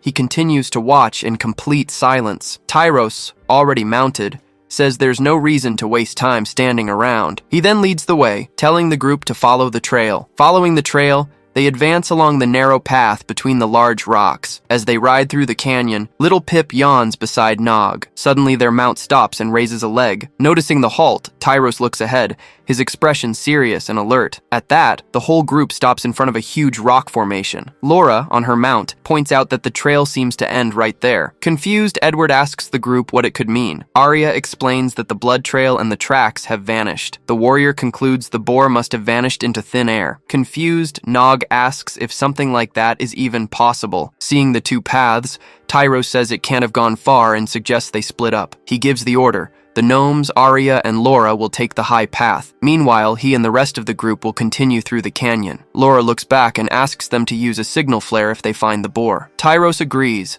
saying they'll meet back here in 5 hours, and everyone shouts in agreement. Tyros's group then sets off, taking the high path. Elsewhere, they climb an even steeper path. Moving forward, they ride in a single file along the narrow path between the rocks. But suddenly, the lead mount stops and raises a paw. Surprised, Tyros says he can't believe what's happening. The entire group stops mid-path, watching to see what's going on. Looking ahead, Laura is shocked to see another fork in their path. Hugo warns that if they split up again, they could be killed before help can arrive. Pip then suggests that he use his analysis skill to help the group. He explains that the evolved skill can now track the monster they're looking for. Irritated, he shouts at Pip, prompting Laura to ask who he's talking to. With a smirk, he prepares to use his new tracking skill. Focusing, he finally activates his analysis skill to search for the boar. Using his special sight, he tells the group he can see the trail. The interface confirms the trail, but he realizes the information is obscured. He understands now the boar's tracks are completely hidden. He's never seen an animal so skilled at hiding its tracks. Suspicious, he finds it odd that such a large boar could pull something like this off. Pointing down one of the paths, he tells the group Gummo went that way. Confused, Tyros asks how he knows, since there are no tracks. He looks at Tyros and simply says their leader will have to trust him this time. With a confident smile, he insists the boar is definitely down that path. After he points the way, the other group members seem hesitant to follow. Tyros silently observes Nog for a moment without saying a word. Smiling, he says he trusts Nog, and that the group will follow his instincts. Buoyed by the trust, Nog nods and prepares to lead the way. Suddenly, their mounts stop again, refusing to go any further. Looking at the cave entrance, Hugo says it looks like Gummo went inside. Tyros tells the group they'll have to proceed on foot. The moment he steps into the cave, something happens. A strange sensation coming from within sends a chill down both their spines. Looking deeper into the cave, he says the feeling is familiar. Then, he spots a silhouette in the darkness ahead. Moving deeper inside, he sees Gummo's lifeless body on the ground. Next to the body, a close-up shows the hand of the attacker. The entire group is stunned into silence by the scene inside the cave. From within the darkness, an elite monster emerges, roaring at the adventurers. Pip warns that the level 27 monster is much stronger than the others. With a roar, the monster unleashes a fear ability against the group. The force of the cry throws Laura back as she struggles to hold on. Covering her ears, Arya complains that the noise is too loud. With that, the entire group braces themselves to resist the deafening roar's effect. Pip explains that the roar has weakened everyone, and Nog questions what he's seeing. He then realizes it's a benefit of his enhanced analysis skill. Advancing swiftly, the monster prepares to use its pummeling ability. Next, the creature targets Tyros and delivers a devastating blow. With a single punch, the monster shatters the ground, kicking up dust and rocks. The impact throws the other group members away, and they fall. Seeing the danger, Nog activates his acceleration skill to act quickly. Moving at high speed, he rushes forward to save his companions from the fall. He pushes Gubble, who says she doesn't need help, and he replies, "You're welcome." Laura then creates a protective barrier and asks if everyone is feeling all right. Thanking her, Hugo says that was a great defense she put up. Nog yells for Tyros to get out of there, warning him that the monster is too strong. Annoyed, Tyros asks if Nog is chickening out in the face of a challenge like this. He continues, saying he thought Nog was much braver than that. With his sword in hand, Tyros gets excited about the monster's double reward. He prepares to attack, asking if they're just going to let something so dangerous run loose. Nog tries to warn him that he doesn't get it, because the monster's level is high. But Tyros cuts him off, telling him to help kill the creature instead of making excuses. Arya then decides to help, but Nog yells for them to wait before attacking. Gubble also wants to help, but Nog stops her, yelling for them not to interfere. With one blow, the monster hits Tyros square on and sends him flying upwards. Then the monster roars that none of them can understand the real situation here. Suspended in midair, Tyros stares at the monster, completely shocked by what just happened. Charging forward again, the monster lands a powerful punch right in Tyros' midsection. The impact of the blow causes a huge explosion, kicking up a massive cloud of dust. Clutching her staff, Laura is completely shocked by the giant monster's strength. Seeing the scene, he realizes they have no chance of winning this fight. At that moment, Tyros is thrown against the wall, causing the group to scream his name. Furious, Arya glares at the monster and curses it for being so big. Ignoring Laura, she charges forward, screaming that he's done for and will pay dearly. Seeing the attack, the monster just gives the group a menacing smile. Leaping to attack, she readies her halberd to deliver a powerful strike, but the monster lifts its foot, and she is stunned by its speed. Using her halberd, she manages to block the stomp at the very last second. She then yells, surprised that something that big can be so fast. Seeing her friend in danger, Laura runs and creates a protective barrier. Even with the barrier, she warns that the monster's stomp is too heavy. Under the pressure, the barrier begins to crack, and she screams that she can't hold it. From above, Nog leaps down, shouting for them to hurry up and act. Unable to withstand the weight, the barrier shatters, and the monster completes its stomp. Far away, the other group of adventurers sees the explosion and realizes there's a fight. Seeing the signal, The warrior tells them to get to the location as fast as possible. As he runs, he wonders what kind of boar could cause such an intense tremor. Back in the cave, the force of the attack throws the two girls far away. Amid the chaos, Nog just watches the scene with a very attentive expression. Recovering, Tyros says the situation is perfect for what he was looking for. With a smile, he thinks that he's been waiting for a moment just like this. He finishes his thought, saying he wanted to face a truly powerful enemy. Wielding his sword, he yells that he won't back down from a B-rank monster. Facing the creature, he says he doesn't care about its fear or its strength. In a narration, he reveals that he has grown tired of the life he was living. He remembers fighting weak monsters just to scrape by. Continuing his story, he says he doesn't care how dangerous the fight is. He goes on, saying he always needs to test his limits to get stronger. Standing before him, the monster stares at Tyros with a terrifying smile. With his power activated, he yells that he will become the strongest adventurer of all. Moving forward, Tyros charges the monster, sword in hand. Spinning his sword, he prepares to unleash one of his most powerful strikes. Watching the attack, Nog is surprised by the sheer speed of his movements. The monster braces for the hit, and Tyros dares it to withstand the blow. Raising his sword, he focuses, ready to release all his power at once. Exhaling, he prepares to finally execute his powerful attack. Running along the wall, he dodges a blow from the monster and keeps moving forward. Leaping toward the monster, he delivers several cuts to the creature's body. Using all his power, he readies his phoenix attack. With the explosion, the cave ceiling begins to crumble down on them. Seeing the danger, Nog shouts that Laura and Arya are there and they need to get out. He yells for Tyros to hurry up and get out of the cave with them. Looking back, Tyros says the fight is probably over and everything is fine. But suddenly, he starts to feel something strange coming from that same direction. From out of the dust, the monster's hand emerges and lunges at Tyros. Opening its mouth, the monster grabs Tyros with its teeth, trapping him. Then it throws him into the air and prepares to strike again. With one punch, it slams Tyros with full force into the cave floor. Seeing this, Nog despairs and screams Tyros' name once more. Trapped in the monster's hand, Tyros struggles to break free and escape. The narration explains that the monster sacrificed its arm to protect its body. Angrily, he says he needs to kill that bastard at all costs. Looking at his friends, he thinks that their sacrifice can't be in vain. Pounding the ground, the monster continues its relentless attack on Tyros. The narration continues, with him blaming himself for leading everyone there. Then, he says he has to be the one to end this fight. With a punch, he manages to hit the monster and break free from its grasp. With a shout, he prepares to use his power to finish the fight. Unleashing all his power, he charges the monster with determination. Just then, an object is thrown and hits the monster square in the head. With a boost, Nog manages to grab Tyros and shouts that he's finally got him. Surprised by the help, Tyros can only say Nog's name,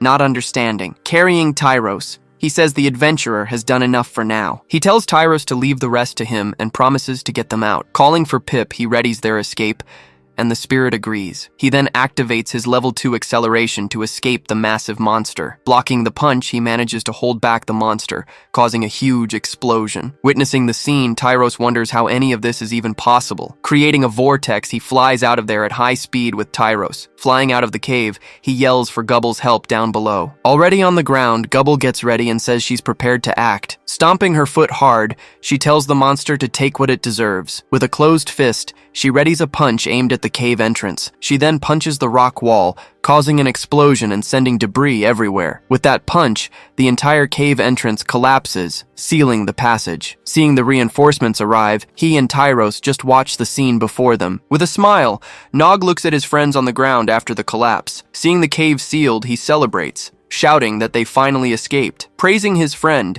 he gives her a thumbs up and says it was a great punch. Returning the thumbs up, she praises his escape plan. Arriving at the scene, the other group asks if the fight is over. Seeing the state of the place, the warrior can only say, "What happened?" On the ground, the two girls are unconscious and the others look on. Sitting on the ground, Tyros asks the group what happened, but suddenly he looks at the pile of rocks with a serious expression. From within the rubble, the monster's hand emerges and begins to move. With a single punch, it shatters the rocks and breaks free from the buried cave. Terrified, Edward says he doesn't want to stick around to find out what that is. Walking toward Nog, Tyros says he was right about the monster. He warns that they can't win, and tells the others to run as the monster roars. Telling them to flee, he says he'll keep the monster busy by himself. Just then, the monster crouches on a rock, building momentum. Then the creature leaps with full force toward where the group was. Landing with a heavy impact, the monster is confronted by Nog, who simply says, "No!" In a flashback, he narrates that he knows what it's like to go through this again. Recalling the past, he says he's had to leave friends behind before. He had hoped that by escaping early, he could avoid a situation as desperate as this. He then remembers having to choose between himself and his friends. Explaining his decision,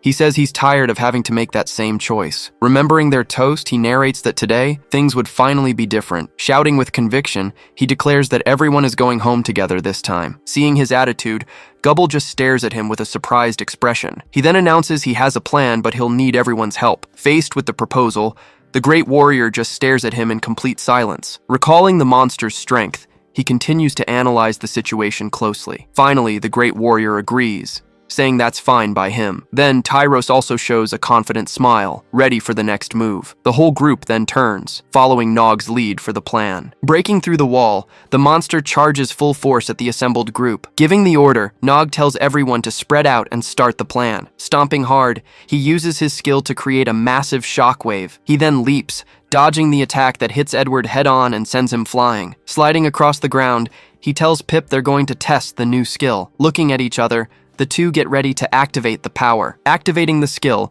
he creates several clones of himself scattered across the field. Surprised, the warrior asks if those are illusions or some kind of trick. Then Edward asks when he learned a skill like that. Several clones surround the monster, getting its attention and taunting it. Annoyed, the monster roars and gets ready to attack all the surrounding clones. Seeing the attack, the real Nog just watches and prepares for the next step. The monster attacks the clones, which vanish with every strike it lands. Running from the monster, Nog narrates that he's going to use the clones to lure it in. With the monster distracted, Nog runs off to the next point in the plan. Running to the top of a hill, he sets up the next part of the plan. As the monster pursues him, Nog is reminded of the games he used to play. Leaping off the cliff, he challenges the monster to come and get him if it can. Enraged, the great creature prepares to leap after him without hesitation. The monster then leaps off the cliff, going right after Nog in mid-air. Astonished, the warrior shouts that the monster is jumping after the boy. Another adventurer yells,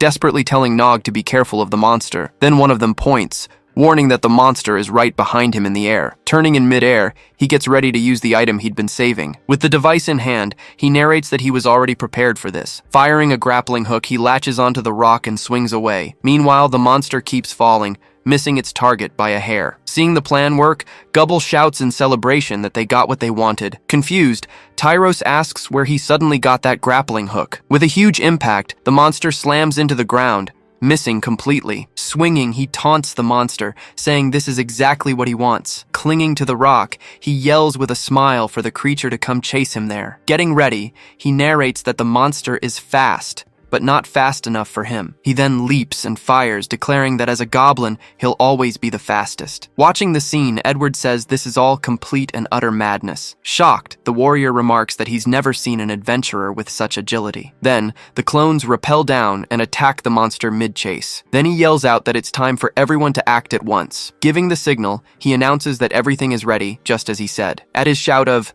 "Now!" the group fires several projectiles at the rock wall. Seeing the projectiles, he complains that the gremlins are going to explode and hit him. Falling toward him, the monster gets ready to finally grab him in midair. With a shot, he manages to propel himself and dodge the monster's attack. With a sigh, he's relieved to have barely escaped the attack. Seeing the plan succeeded, the group celebrates that it all worked out in the end. Seeing it's not over, Tyros realizes the situation isn't resolved yet. With a loud crash, the ground where the monster landed begins to crack. From inside the hole, the monster's hand emerges, a sign that it's not over. Falling towards it, Nog narrates that he figured it wouldn't kill the monster. In the middle of his fall, he says he had planned all of this from the start. As they fall, he and Pip smile and narrate that this was all for him to level up. With his eyes glowing, he narrates that he wanted to land the final blow on the creature. With a precise cut, he manages to sever the rope he was attached to. Falling amidst the debris, he heads toward the monster down below. Giving the order, he shouts for Pip to help him with the attack. In response, Pip says it will be as he wishes and gets ready to act. As he falls, the narration explains that his points were allocated to his agility. With the points allocated, a notification announces that a new skill is available. Then, the system informs him that the skill upgrade has finally been completed. With the upgrade,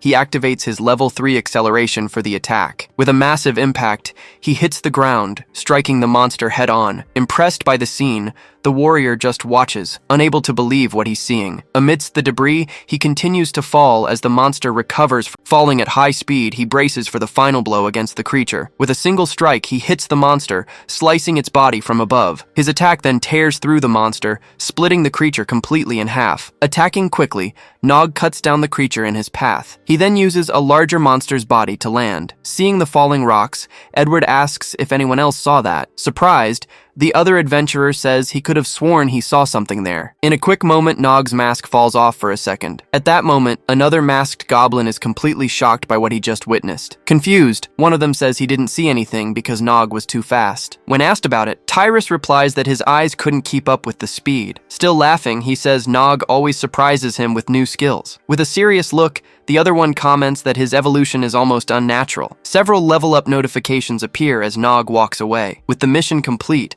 an adventurer raises his mug, lamenting that he missed the action. Back at the tavern, Laura asks how he survived the fall from that height. Afterward, the group bombards him with questions about his powers and the reward. Laughing at the situation, Nog asks them to ask one question at a time. With a satisfied look, he says he's never had this much attention before. Elsewhere, Tyros is asked what it was like to kill a B-rank monster. With a serious expression, he remembers that his leadership was irresponsible. In a flashback, he relives the moment he put everyone in great danger. He remembers that Nog was the only one who acted rationally in the face of that abomination. Wanting to be the best, Nog wouldn't lead his group to a bad end. Even though they were afraid, they fought together to secure victory. His blade then shatters upon hitting the giant monster's body. Back in the present, he wonders what he needs to do to catch up to Nog. Walking through the forest, Nog comments that they're getting recognition as adventurers, but Gubble corrects him, stating that actually, only he is famous. Intrigued, she asks where he learned to do all that. A bit awkwardly, he replies that he already told her about Pip. She then sighs,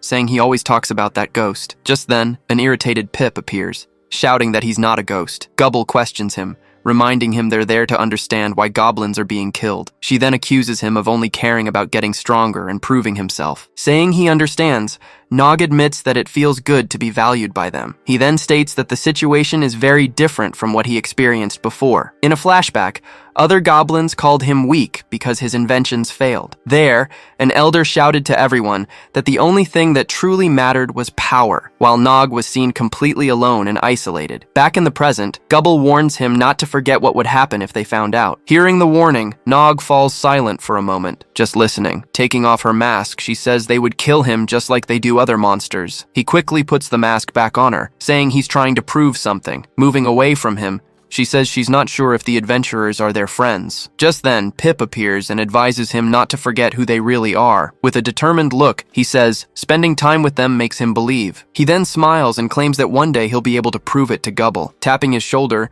Gubble prepares to give him an important warning. Laughing with Pip, he insists that goblins and adventurers can indeed be friends. Seeing his stubbornness, Gubble just stares at him with an astonished look. Calling him stubborn, she warns that if he wants to keep going, then fine. Without a second thought, she ends up punching him right in the head. Hidden nearby, someone watches as she tells him not to forget her warning. Thrilled with his power, he shouts that this is simply incredible. Celebrating, he says he leveled up several times for defeating the troll. Looking at the panel, he's surprised to have unlocked a useful skill. Pip then warns that he barely knows how to use this skill properly. Seeing the window, he realizes the new skill scales with his stats. Confirming this, Pip warns him he needs to be smart when using it. Ignoring the warning, he immediately jumps at the chance to test the new skill. Annoyed, Pip asks if he's even listening to what he said. Then he activates the skill and hurls the block of ice with force. With great speed, the projectile flies forward and hits the target head-on. In a flashback, he remembers the day he found the dead creature. It was from that moment on that he decided he wanted to become stronger. Back in the present,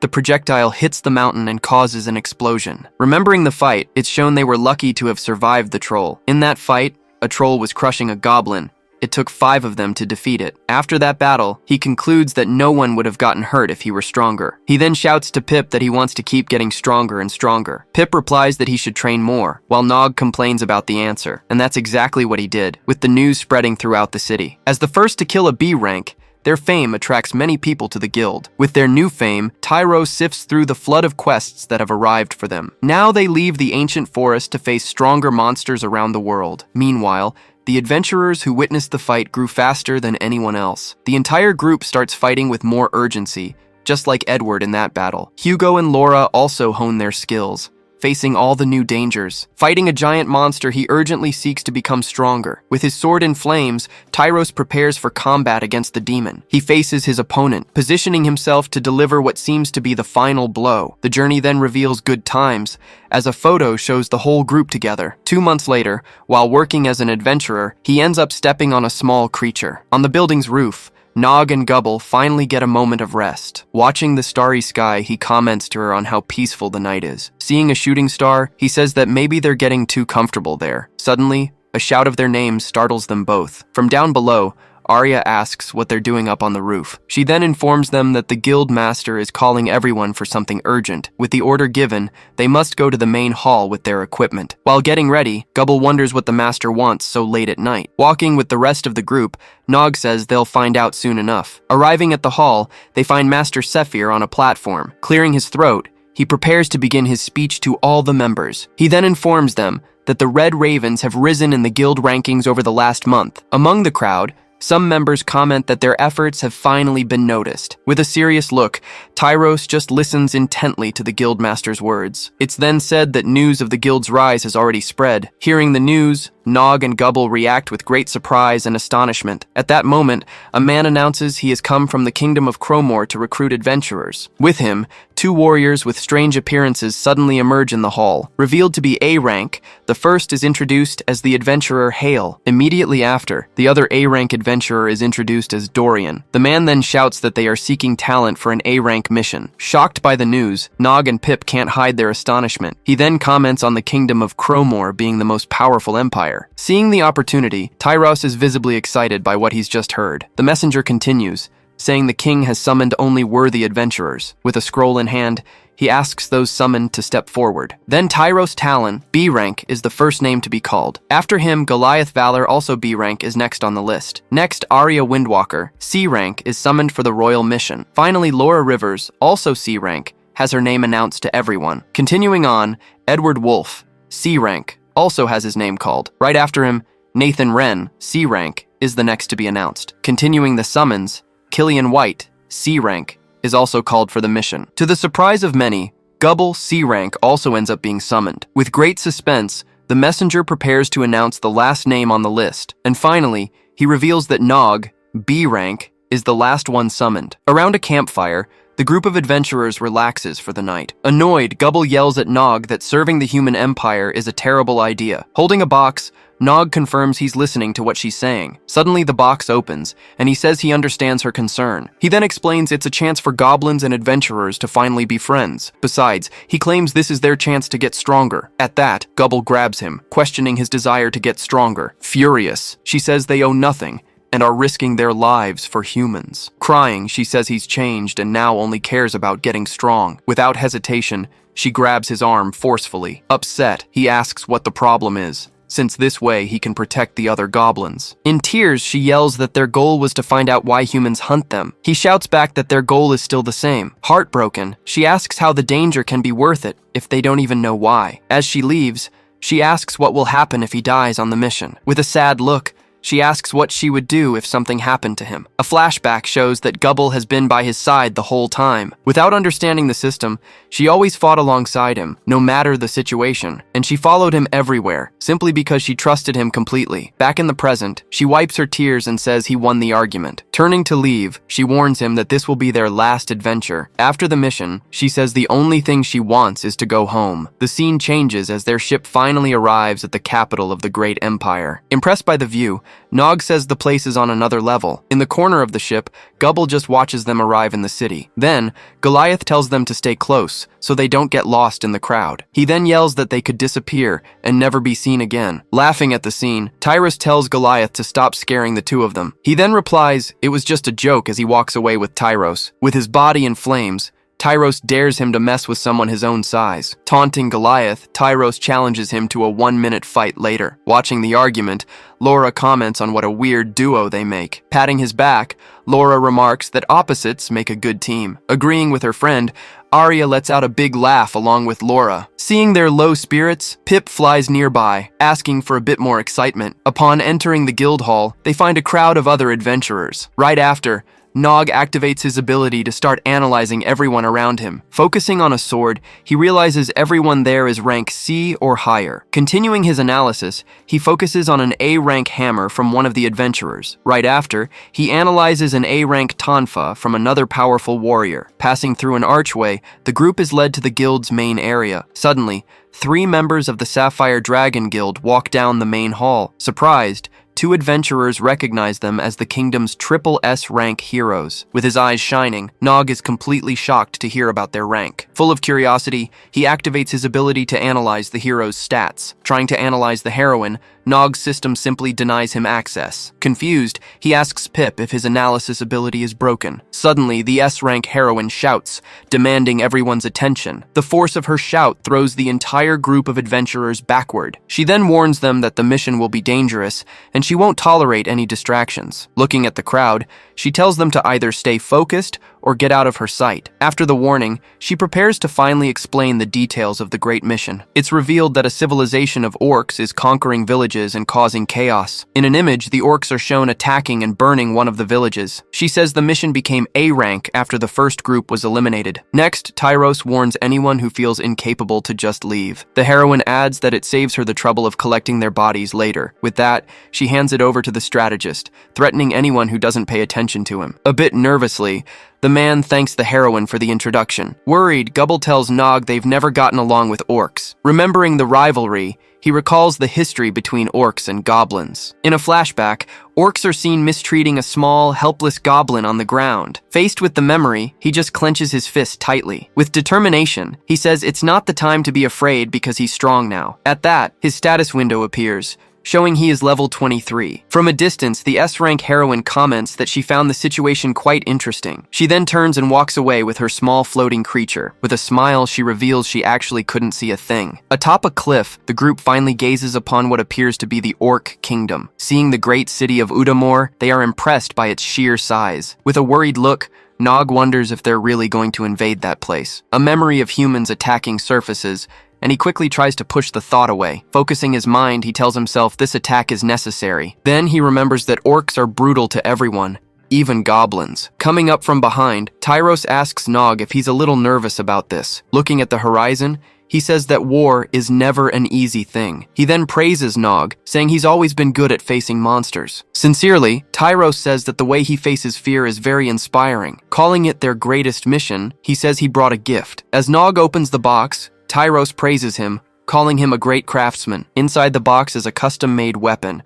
designed with his strengths in mind. He then reveals he got the measurements from Gubble and hopes the handle fits. Picking up the new weapon, Nog knows today's mission will be very dangerous. With a smile, Tyros says he just wanted to give a useful gift to a friend. Moved, Nog remembers Grom saying he would find a way for everyone to live peacefully. In another memory, he claims that goblins and adventurers can indeed be friends. Suddenly, Nog hugs him, taking Tyros completely by surprise. Without letting go of his friend, he accidentally drops his new weapon on the ground. With his face still down, he thanks Tyros for absolutely everything. Smiling, Tyros tells him not to thank him just yet. It's still too early. Ready for the invasion, Tyros asks him to show him how to use the weapon. Down below, the orcs spot the fleet of airships approaching the city. Then the S-rank heroine finally gives the order to begin the invasion. Immediately after, the adventurers leap from the ships, starting the great attack. To protect them, a mage casts a slow fall spell on several warriors. With the spell, they land safely on the streets of the orc city. Seeing the invasion, an orc warrior yells that they are under attack. Wasting no time,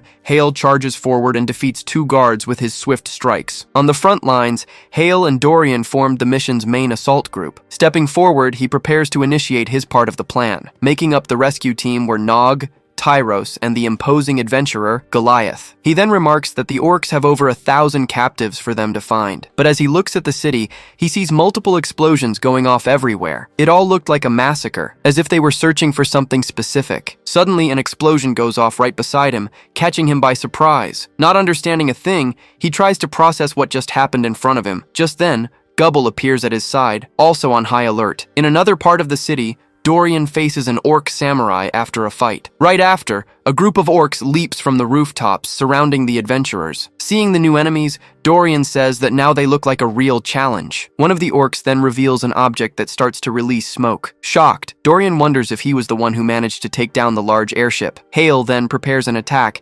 asking if there will be bonus points for their heads. Launching his attack, Hale aims directly at the enemy in his path. To defend himself, the orc samurai raises his giant weapon towards the blow. With tremendous force, he spins his body and slams the weapon into the ground. At that moment, his strike is about to collide with the adventurer's attack. Focusing his power into the weapon, he yells to obliterate the enemy's attack. Caught by surprise, Hale and Dorian are hit by the orc's powerful counterattack. With the impact, a gigantic explosion completely covers the entire battle area. After the smoke clears, Oniyama questions the adventurer's audacity in his land. After the attack, the bodies of the defeated orcs begin to slowly disappear. Emerging from the smoke, more orc warriors advance to continue the great battle. Just then, Kioni and Onikamaru arrive, saying that this war was always inevitable. Then, the four-armed orc named Onibaba reveals herself, ready for combat. Revealing the entire shogunate, Onibaba reinforces that the fight was completely inevitable. Kioni then declares that adventurers and monsters are sworn enemies forever. From the top of the airship,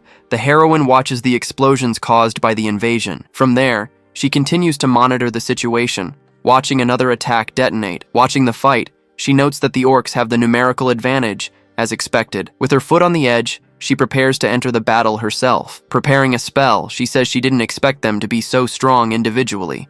Saying that's why they're here, she drives her weapon into the ship. Taking a step into the void, she leaps from the airship toward the ground. Descending at high speed, she yells that she'll show them her power. Already in the air, she says it's time to go all out in the fight. With that, she activates her powerful meteor ability to attack the city. Seeing the projectile falling, the orcs in the streets look up, terrified. Trying to defend himself, one of the orcs blocks an attack with his sword. Right after, he looks to the sky, wondering what was happening. With a massive impact, a giant crystal erupts from the ground, blowing everything up. Meanwhile, another hero springs into action, cutting an enemy in half. Watching the fight, the group is completely shocked by the scene before them. Seeing an orc finish off an adventurer, they realize it's a massacre. Angrily, Tyro says he'll slaughter every orc he finds, but Nog warns him they can't go because there are too many enemies there. Furious, he says he won't just stand by and wait for the worst to happen. With his back turned, he stares at the battle unfolding before him. He then yells that he won't just watch his comrades die like that. Trying to calm him, Nog reminds him that their duty is the rescue mission. He then shouts that he understands what it's like to see his people slaughtered. Saying they can still save many, he asks Tyros to focus on the mission. Goliath then agrees, saying they'll die if they go there now. Laura then suggests that maybe the prisoners can help turn the tide. With his eyes closed, Edward seems to agree with what Laura just said. Refusing to accept the situation, Tyros turns to face his teammates. Outraged, he shouts that they don't understand, letting the front line collapse. Worried, Nog calls out to Tyros, seeing he's about to do something. Suddenly, an explosion erupts right in the middle of the street where they were. Without thinking, Tyros runs toward the danger, leaving the rest of the group behind. Stunned, Nog can only watch as his comrade leaves for battle alone. Amid the smoke, the S-rank heroine appears right in front of the group, carrying a defeated orc. She asks if the group is still near the gate. She then remarks that they haven't made much progress since the mission started. Confused, Tyros wonders what the difference is between him and the heroine. He then decides to distract the orcs to the west, giving the group less opposition. Looking at the heroine, he can't accept the huge power gap. Trying to stop him, the heroine tells him to wait, but he ignores her. She then questions him, asking if he did all that for her sake. Pausing for a moment, she simply replies that no, it wasn't for her. Activating a skill, she says she will now follow the original plan. Seeing the skill activate, Nog is completely shocked by what he's witnessing. Impressed, he asks if that was an acceleration skill and says he's going after her. Trying to stop him, Gubble says the heroine told them to stick to the mission. Turning to the group, he says it's just like he said before. In a flashback, he hides from an orc, saying that no one understands him. He then remembers the sight of his dead parents right in front of him. Terrified, he covers his mouth, reliving all the trauma of that terrible day. With a look full of fury, he says he's going after her no matter what. Without hesitating, he uses his skills to jump and go after the heroine. Stopping Nog from following, Goliath just tells him not to do it. He then says that seeing the dead adventurers must have triggered something in him. Goliath states that he recognizes that look, as he's only seen it a few times in the past. He remembers Tyros using his flames in a moment of total fury, and the heroine provoking him only served to make the whole situation worse. In that state, Goliath says Tyros is no better than the monsters he wants to kill, but in the end, Nog says he'll be fine, because that's Tyros. Goliath says that, for now, they need to finish the rescue mission first. Explaining the situation, one of them says the orcs were in greater numbers. Another adventurer then advises that the heroine would focus her attack to the west. With this information, they decide to take the route on the east side of the city. Questioning the logic, Nog asks if there will really be less opposition that way. He then realizes that the enemies from the east are coming toward them. His perception skill alerts him, showing that he's in great danger. Suddenly, a huge explosion hits the street right in front of the group. The impact of the attack ends up destroying part of the path they were following. Hit dead on, one of the adventurers is thrown far away, badly injured. Seeing the body, Laura confirms to the group that he unfortunately didn't survive. Faced with the scene, Nog just watches his fallen comrade in complete silence. Next, an orc general appears, shouting for his troops to come to the west. Announced as Ryan, he warns that they are finally arriving for combat. Startled, Edward asks what that creature in front of them is. With a fixed gaze, Nog remembers that ogres and orcs have an alliance. Wondering about the odds, he doesn't understand how they could be there. The ogre then remarks that there's something strange about the two little ones. Then he says their scent is familiar, like something they've eaten before. Preparing for a fight, he yells that he's going to see what's under their masks. With furious eyes, the two ogres roar at the adventurers. He then launches a powerful light attack toward Nog and Gubble.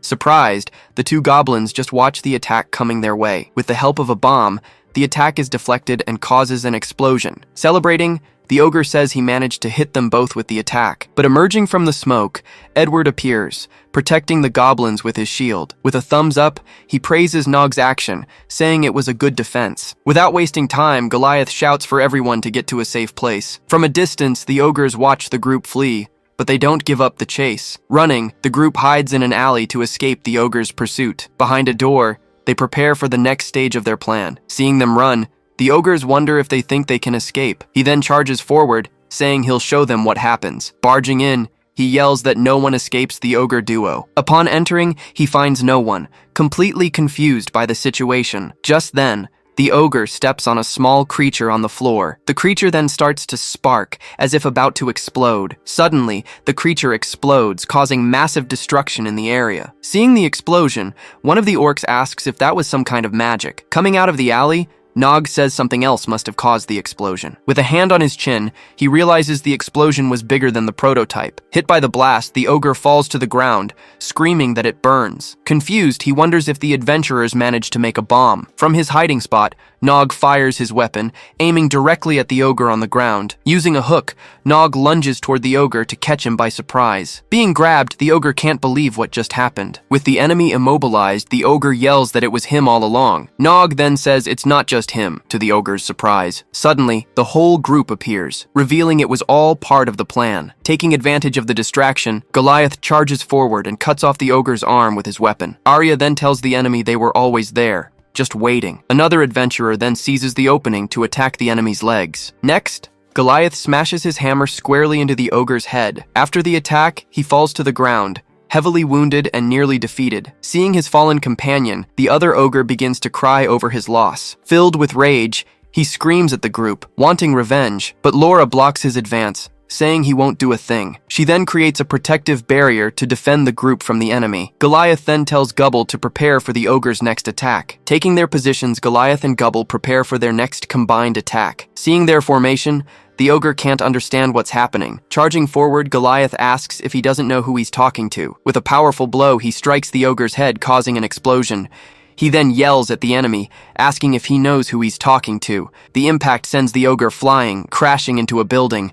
Defeated, he calls out for his brother, while the orcs call him pathetic. Holding his brother's body, he calls his name and begs him to wake up. He then reminds his brother of everything they've already lost to the adventurers. In a flashback, he remembers the lives they lost to greedy adventurers. Desperate, he screams that his brother can't die like this. With tears in his eyes, he says they were supposed to conquer the world together. Just then, Goliath appears and says they should have an honorable death. Focusing an attack, he aims at the ogre to end the battle once and for all. Seeing what's coming, the ogre can only scream in despair. Suddenly, a massive attack hits the building where the group was hiding. As the ceiling collapses, one of them yells that the attack came from above. Confused, Nog asks Pip where the fireballs are coming from. Now on the roof, they watch the shower of attacks raining down on the city. Focused on the situation, he just calls out to Pip, preparing to act. Right after, he activates his analysis skill to find the source. Using the skill, he manages to lock onto the origin of the attacks amidst the chaos. From a distance, the enemy asks in surprise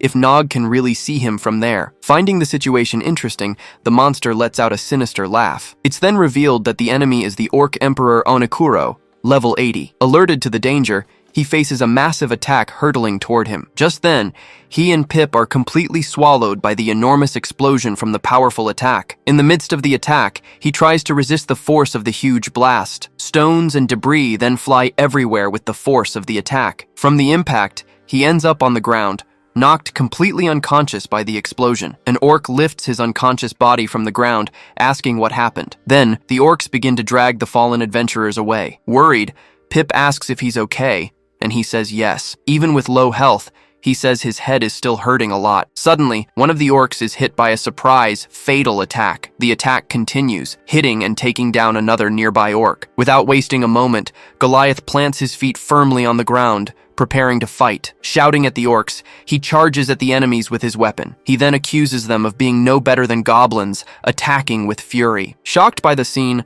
Nog can only call out Goliath's name. After saving Nog, Goliath asks if he was the one who called him there. He then says it's better than nothing, since he's the only one there. Nog replies that he couldn't find the others because of the rain of fire. Goliath says they should go, as the area is full of orcs. Not knowing what to do, Nog asks where they should go now. Annoyed, Goliath says he's asking questions stupider than a goblin's. He then says they're going to the castle to slaughter the Orc Emperor. Goliath states that it'll be impossible to save the prisoners with the leader on the attack. Extending a hand, he asks if Nog wants to go straight for the boss. Nog then remembers that he and Goliath never got along very well. In a flashback, he sees Goliath holding a defenseless goblin in his hands. With a clenched fist, he says, "There's no luxury of choosing allies." Facing brutal enemies, he knows he needs all the help he can get. With a smile, Goliath says he needs all the help he can get. Clasping hands, the two agree to team up to take down that monster. Amid the chaos,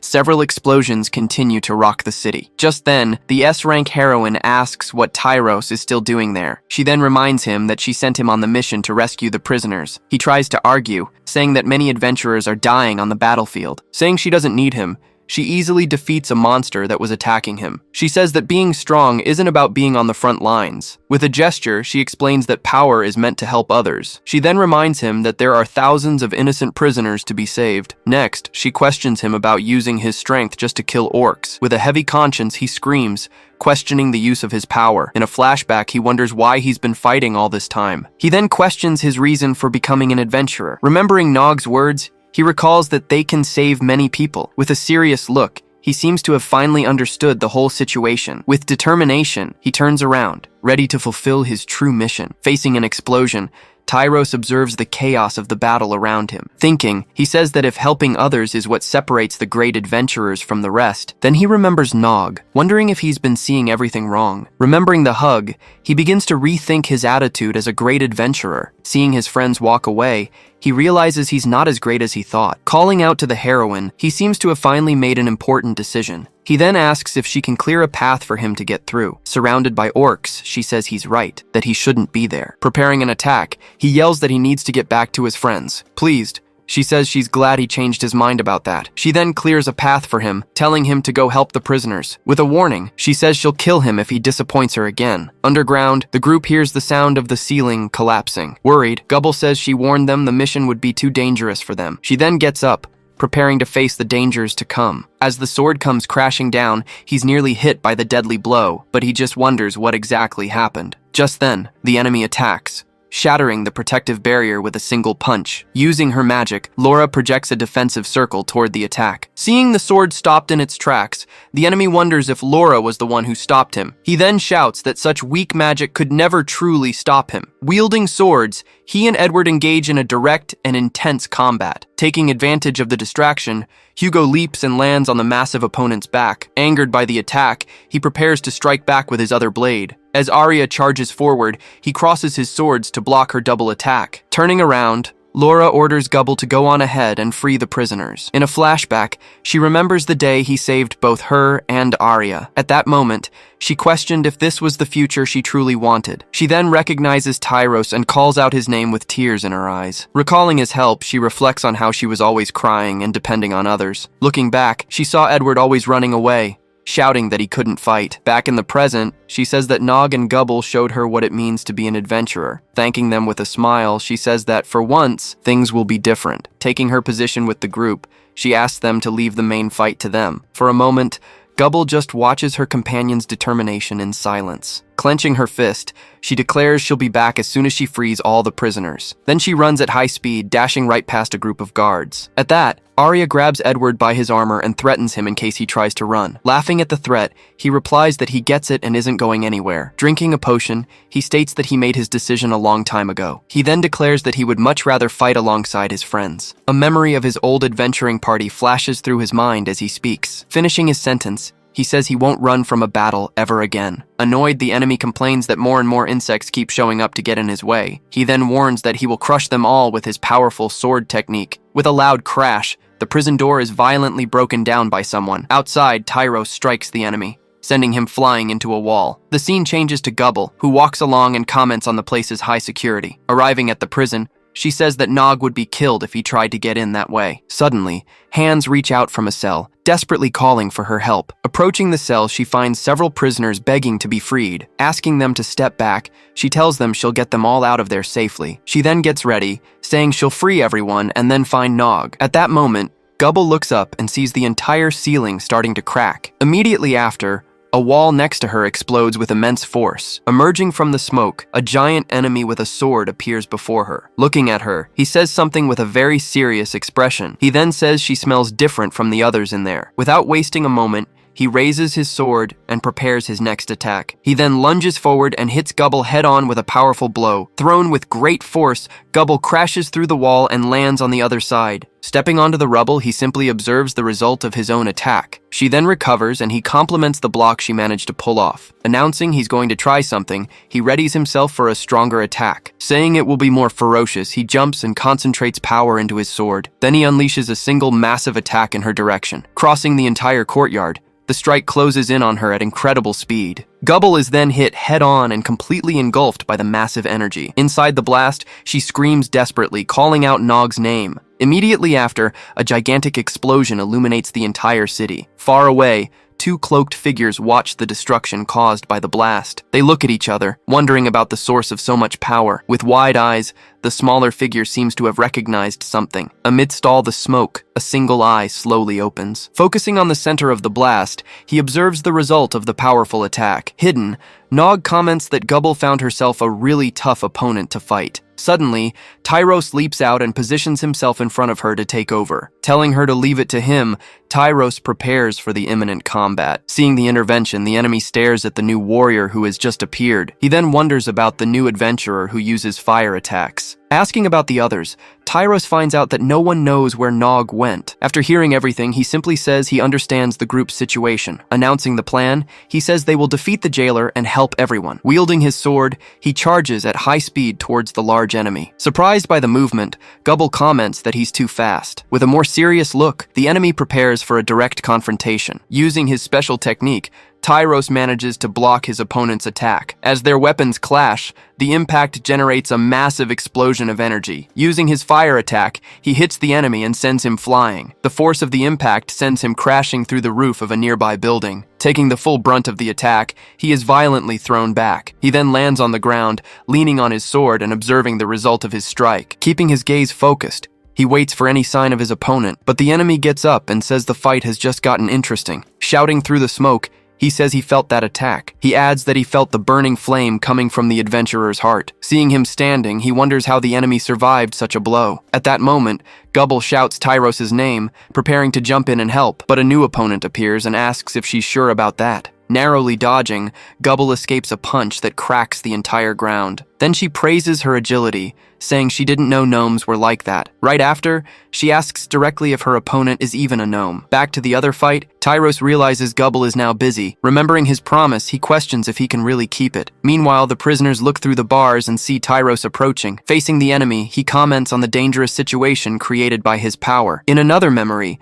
he sees himself facing a terrifying monster again. Clenching his fist, he affirms that this time, it can't be the same. He then prepares himself, adopting a new, much more serious combat stance. Charging with his sword, he shouts that he needs to be a much better adventurer. Observing his gaze, the enemy asks if he thinks he's some kind of hero. Saying he'll test his determination, the enemy charges forward for the great clash. Amidst the clash of powers, he yells that he'll fight with everything he's got. Switching to the other fight, the opponent hits Gobble with a very strong punch. Knocking Gobble away, she comments that it's funny when she defeats an adventurer. She then says that Gobble always gives her a pitiful look. Pretending to cry, she mocks her, saying she feels so bad that Gobble is hurt. With a mocking smile, she says she doesn't believe that for a second. Accusing Gobble, she says they invaded and killed many of her people. Apologizing, Gobble explains she's only there to save the prisoners. Irritated, she says Gobble is just trying to get pity with her excuses again. Then she states that murderous adventurers like Gobble don't deserve any of her empathy. She continues, saying they think they're heroes while they slaughter her people. Charging forward, she attacks while Gobble begs her not to fight. As she throws a punch, she asks what Gobble is doing there if she doesn't want to fight. As she gets hit, Gobble just thinks that her opponent has a good point. In a memory, she runs from an explosion and wonders about her mission. Crying, she questions if the danger is worth it without knowing why. In another moment, she sees several monsters and realizes they are just ingredients. Seeing a large goblin, she wonders if they and adventurers can be friends. Then she remembers Tyros with a companion, keeping that possibility in mind. Back in the present, she thinks that she's not so sure about that anymore. As she's hit again, she reflects on whether this is the future she really wants. Then the opponent lands a powerful kick, sending Gobble flying back with force. But Gobble recovers and counters with a solid punch to the face. With a fixed gaze, she prepares to press the attack without hesitation. Unleashing a spinning kick, she hits Gobble with impressive force. Then she follows up with a series of strikes, hitting Gobble repeatedly. With a final kick, she sends Gobble crashing into a wall, creating a crater. Looking at her fist, she asks why Gobble let her guard down. Telling Gobble to fight properly, she says she doesn't need any pity. Getting up, Gobble says it's not about pity or anything like that. She then claims to understand her situation better than anyone. In a flashback, Gobble recalls the horrors the adventurers brought to her village. She remembers fighting against them, but not for her own reasons. Back in the present, she declares she will no longer fight for them. Pointing forward, she warns that this final battle is for her friend. Remembering Nog, she says she'll keep the promise she made. She then prepares to finish the mission for her friend's sake. Mocking her determination, the opponent calls it a weak resolve. Jumping back, she yells that her father always said gnomes are pathetic. At this, Gobble asks if she wasn't paying attention to what was said earlier. Then she apologizes and lunges at her opponent with everything she's got. In a swift move, she lands a devastating punch right in the enemy's face. Taking the hit, the opponent is completely stunned by the force of the attack. The impact throws her to the ground, creating a large crater. Right after, Gobble states that she doesn't belong to any of those adventurer races. She then kicks her opponent, listing humans, elves, gnomes, and even giants. Blocking the next punch, the opponent grinds her teeth from the force of the blow. Without stopping, Gobble spins around and prepares another powerful kick. Hit head-on, the opponent is sent flying through several buildings in a row. Falling defeated, she gets trapped in the wreckage of a completely destroyed wall. Looking at her own hand, Gobble realizes her strength doesn't fit into those categories. She then concludes that her power is closer to that of the legendary Oni. Asking if Gobble is one of them, the opponent shows her utter surprise. Falling from a great height, Gobble lands perfectly in front of her opponent. Getting ready again, she takes a stance to continue their direct confrontation. Leaping with agility, she unleashes a powerful kick toward Gobble. At this, Gobble just watches her adversary approach for the next strike. Facing the charge, she just stands still with a very serious look. Screaming that this is pathetic, the opponent becomes enraged and releases her power. Then she charges forward and lands a powerful kick right through her guard. Pushed back, Gobble tries to withstand the heavy impact of the blow. The force of the blow completely destroys the entire tower behind them. Sliding across the roof, Gobble hears her opponent scream that she's finally pissed her off. Launching herself upward, the opponent leaps onto the roof and continues the chase. Attacking again, she says that a warrior fights for what they believe in. She braces herself as the opponent explains that they give their lives for it. In a brief flashback, two warriors exchange blows in the middle of a battle. With an annoyed smile, she prepares to continue her series of accusations. Attacking Gobble, she yells that she fights alongside the conquering enemy. Then she asks what kind of friend would make all that bloodshed worthwhile. Remembering Nog, she wonders if it was all really worth it. With a quick move, she dodges the attack and prepares her counterattack. Landing a kick to the chin, she says she sometimes wonders that too. Surprised by the blow, the opponent is thrown into the air, defenseless. Answering the question, Gobble says she wonders the same thing. Seizing the opening, she lands a powerful punch on her mid-air opponent. Knocked downward,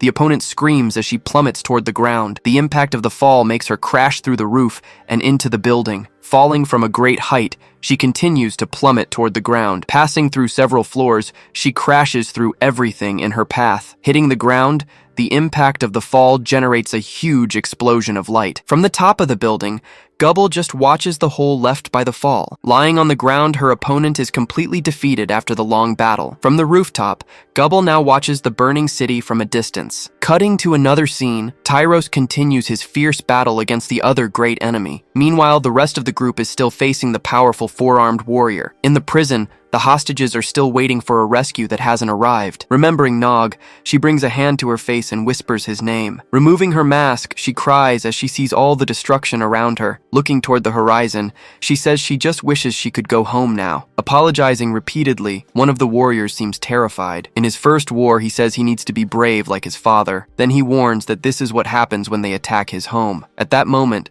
their two weapons clash with immense force. Charging forward, Tyros trades fierce blows with the local chief. He then realizes he can't break through the chief's defense no matter how hard he attacks. Meanwhile, the chief just watches the fight with a look of superiority. Suddenly he turns, looking surprised by something that just happened. Looking to the side, Tyros also notices a hole in the building's wall. Emerging from the smoke, Gobble appears, and Tyros shouts her name in shock. He then says it's impossible for Kian to have lost to a mere gnome. Recalling the fight, he insists it would be impossible in a contest of strength. Arriving at the cell, she apologizes for letting them down, but she warns them that she's stronger and begins to bend the bars. Furious at this revelation, he screams, asking what she did to Kian. Enraged, he calls her a demon and swears she'll pay dearly, but Tyros appears and blocks the blow, warning him that he won't touch her. Telling him to get out of the way, the chief becomes even more irritated by the interference. With his weapon, he shoves Tyros back with immense force. Trying to resist the attack,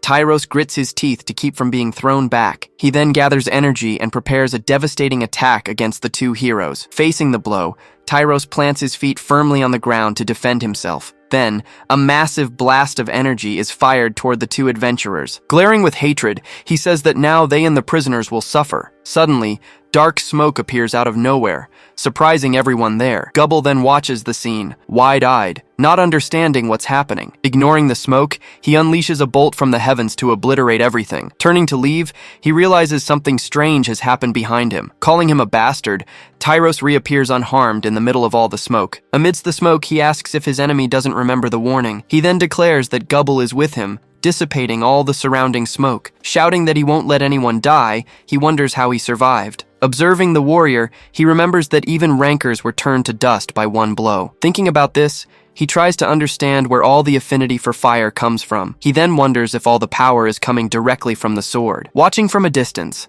Gobble just calls out Tyros' name as she observes the fight. With his back to her, he tells her to leave everything to him from now on. He then says he'll protect her, and that she should focus on getting everyone out. Laughing at his audacity, the enemy asks if he really wants to be a protector. Saying that's fine, he tells Tyros to be everyone's shield. He then fires his obliteration attack, warning that he'll turn them all to dust. Desperate, Tyros tries to absorb as much damage as he can with his sword. Holding back the attack, he tries with all his might to redirect the energy away. Using immense strength, he manages with great effort to deflect all the power. With his sword, he slices the attack in half and throws it against the building. In the prison, Gobble frees the prisoners, while worriedly calling out for Tyros. Seeing the stalemate, he's impressed by the young adventurer's resilience. With a focused gaze, he prepares to attack with full force again. Advancing, he says the situation situation has now become much more irritating. With a punch, Tyros is thrown back but holds his ground. He notices Tyros can barely stand after 2 attacks and keeps attacking.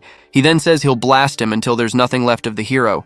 Without stopping, he fires one attack after another at the young warrior. Trying to block, Tyros defends against a blow with his sword once more. But the enemy keeps firing, giving him no chance to retaliate. Doing his best, Tyros defends the final attack with all his strength. Commenting, he says that in war, there's a weakness that costs you your life. Watching the scene, Goblin remembers that altruism can be fatal here. In a flashback, he says that he has failed to protect his friends before. Speaking to Tyros, he mentions the fear of failing once more. He continues, saying it's because of this fear that Tyros will die. He then warns that because of this, Tyros will die this very day. Watching a massive explosion, Goblin sees the city is still being destroyed. Seeing the situation, she says she has to go help Tyros no matter what. She reaches the prisoners and asks if they're okay. One of them responds. Realizing the situation, she says she can't leave everyone behind. Telling Tyros to hang on, she runs to help the prisoners escape. Leaning on his sword, Tyros promises he'll be back for her soon. In a flashback,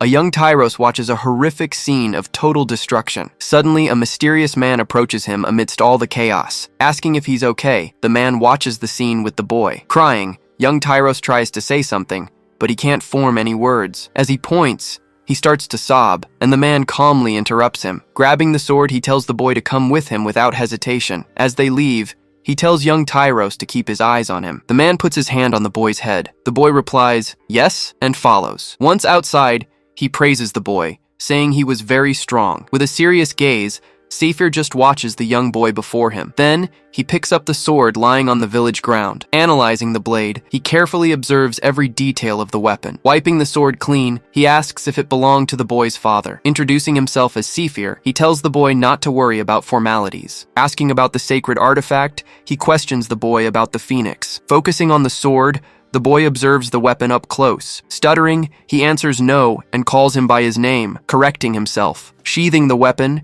he explains it's a beast that is reborn from the flames. Asking if he's angry, he says the boy wasn't strong. Sobbing, young Tyros confirms that he's very frustrated and angry. Telling him to burn it into his memory, Saphir says not to forget these feelings. Handing him the sword, he says the weapon grows stronger with its wielder. He then says that from that moment on, they will become much stronger. Getting on his horse, Saphir warns that Tyros has a long road ahead of him. Laughing at the situation, Tyros says he doesn't need to remember the past. Surprised, the enemy questions how he's still standing after everything. With a focused gaze, Tyros just stares at his opponent without saying a word. Shouting, he says he now understands why he became a great adventurer. In another memory, he says he wanted to save others from that fate. He goes on, saying he wanted to leave his old, weak self behind. Clenching his fists, he says he wants to become someone who can protect others. Engulfed in flames, he unleashes all his power at once. Holding his gaze, he prepares for the final confrontation with total determination. With a scream,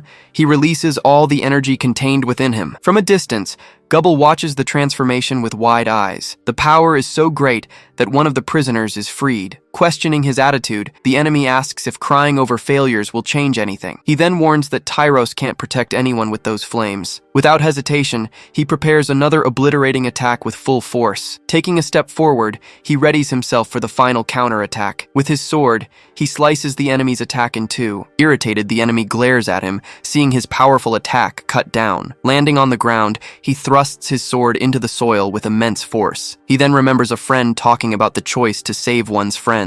In a brief memory, Nog found himself in a situation of great danger. Now, he says he has learned to face even the impossible. Warning everyone, he says this choice means accepting one's own defeat. With his new resolve, he declares he will never give up on himself again. Then he declares that his path is only just beginning. Raising his sword, he shouts that it all begins with the enemy's defeat. With an explosion, Tyros unleashes all his power at once. Charging forward, he prepares a devastating attack with his flaming sword. Blocking the strike, the enemy realizes he's much stronger now. With great effort, he catches Tyros' sword with his teeth to defend himself. Then, the two warriors exchange a series of high-speed blows. He then unleashes an attack that slices the entire battlefield in half, but Tyros manages to defend himself and continue the fight with his sword. Surprised, the enemy realizes he's much faster than before. Shouting, he says they'll see who the true protector of his people is. Charging in, he questions who will be the victor. Tyros, or himself. At that moment, the two exchange another powerful blow in the midst of battle. With a final attack, he tries to stop Tyros' sword with his weapon. Straining against the attack, Tyros struggles to overcome his opponent's strength. Laughing, the enemy says that he has pushed him to his absolute limit. Taking the hit, he screams in pain from the direct blow to his chest. With one last effort,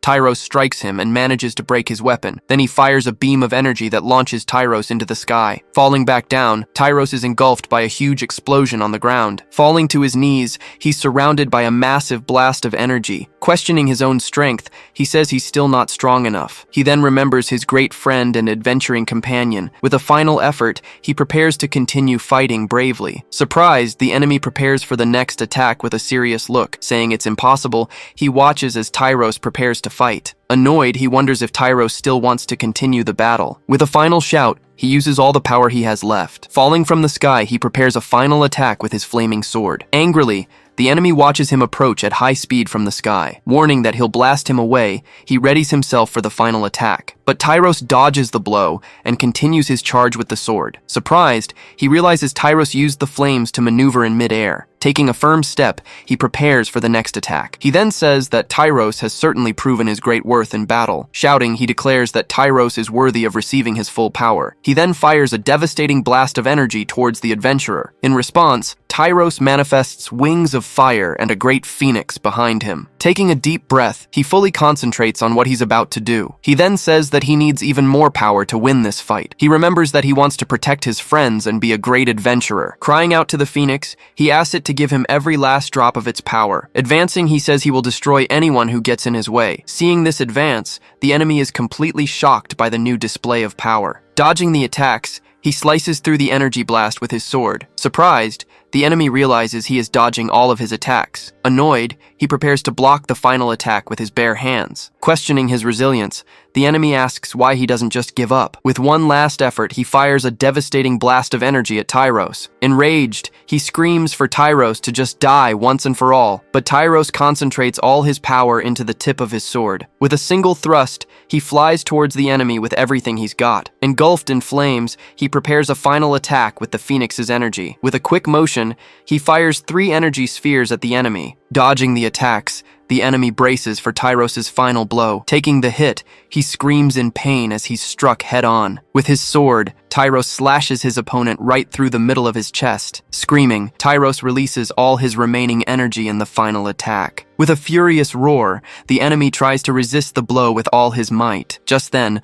a huge fire phoenix manifests and attacks the enemy. The collision of their two powers creates a massive explosion that destroys everything. From above, only the smoke and fire of the battle can be seen. Spinning through the air, the enemy's weapon flies far away after the strike. Then Tyros plunges his sword into the ground, ending the long and difficult battle. Standing before his fallen enemy, he simply observes the outcome of the confrontation. Fallen, the enemy says he felt all of Tyros' determination in that attack. Tyros just stares back, his gaze serious and very tired. He says the warrior's path is to have an honorable death in battle. The enemy's body then begins to completely disintegrate on the ground. Screaming, he says he wasn't ready to die like this yet. In a memory, he wanted to have lived for his family and to protect them. He recalls that he only wanted to protect everyone in his beloved family. His body then vanishes completely, ending the fight for good. With the battle over, Tyros collapses, exhausted and with no strength left. Before he hits the ground, someone catches him, breaking his fall. Arriving just in time,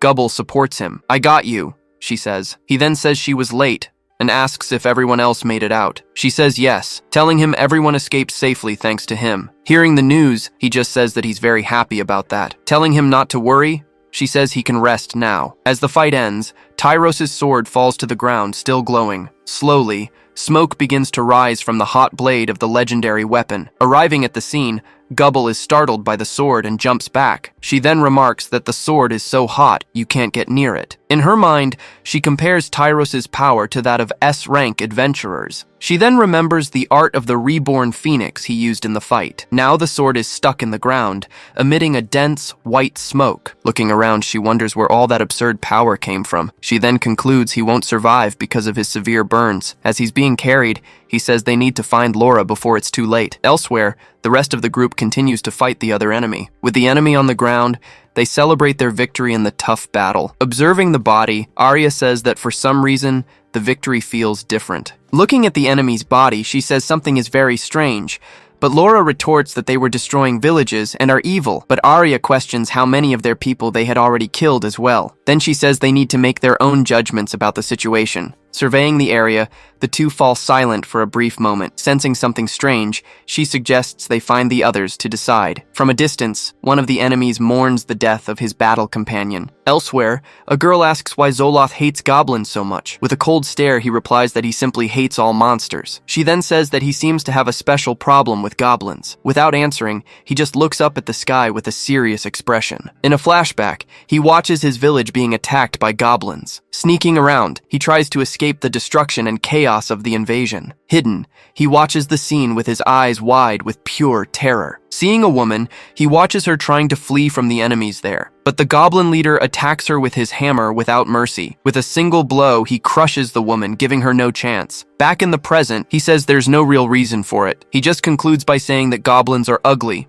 and that's all. Taking a firm step, he prepares for battle with his group. Before them, a young enemy prepares to defend his territory alone. Angry, he prepares to fight with all his courage and determination. Calling them murderers, he braces for the confrontation against the invaders. Seeing it's a child, Zoloth says it doesn't matter and attacks him. Asking what they did, the boy attacks to defend his people. Surprised, Nog says he thought the boy would give up after the first attack. Not understanding, he says maybe he's talking about the attack on Gate A. Shouting, the boy asks why they can't just get along. Watching the boy, Nog says he reminds him of someone important. He then remembers himself when he was younger and a dreamer. Losing patience, Zoloth says it's time to die and attacks him. Seeing the attack, Pip rushes to intervene and save the boy. Getting hit, the young boy is thrown far away with great force. On impact, he passes out instantly and falls to the ground unconscious. Apologizing, Nog stares at him for a moment before acting again. He then says, "This is for his own good," and hits him. With a final blow, he knocks the boy far away to safety. Annoyed,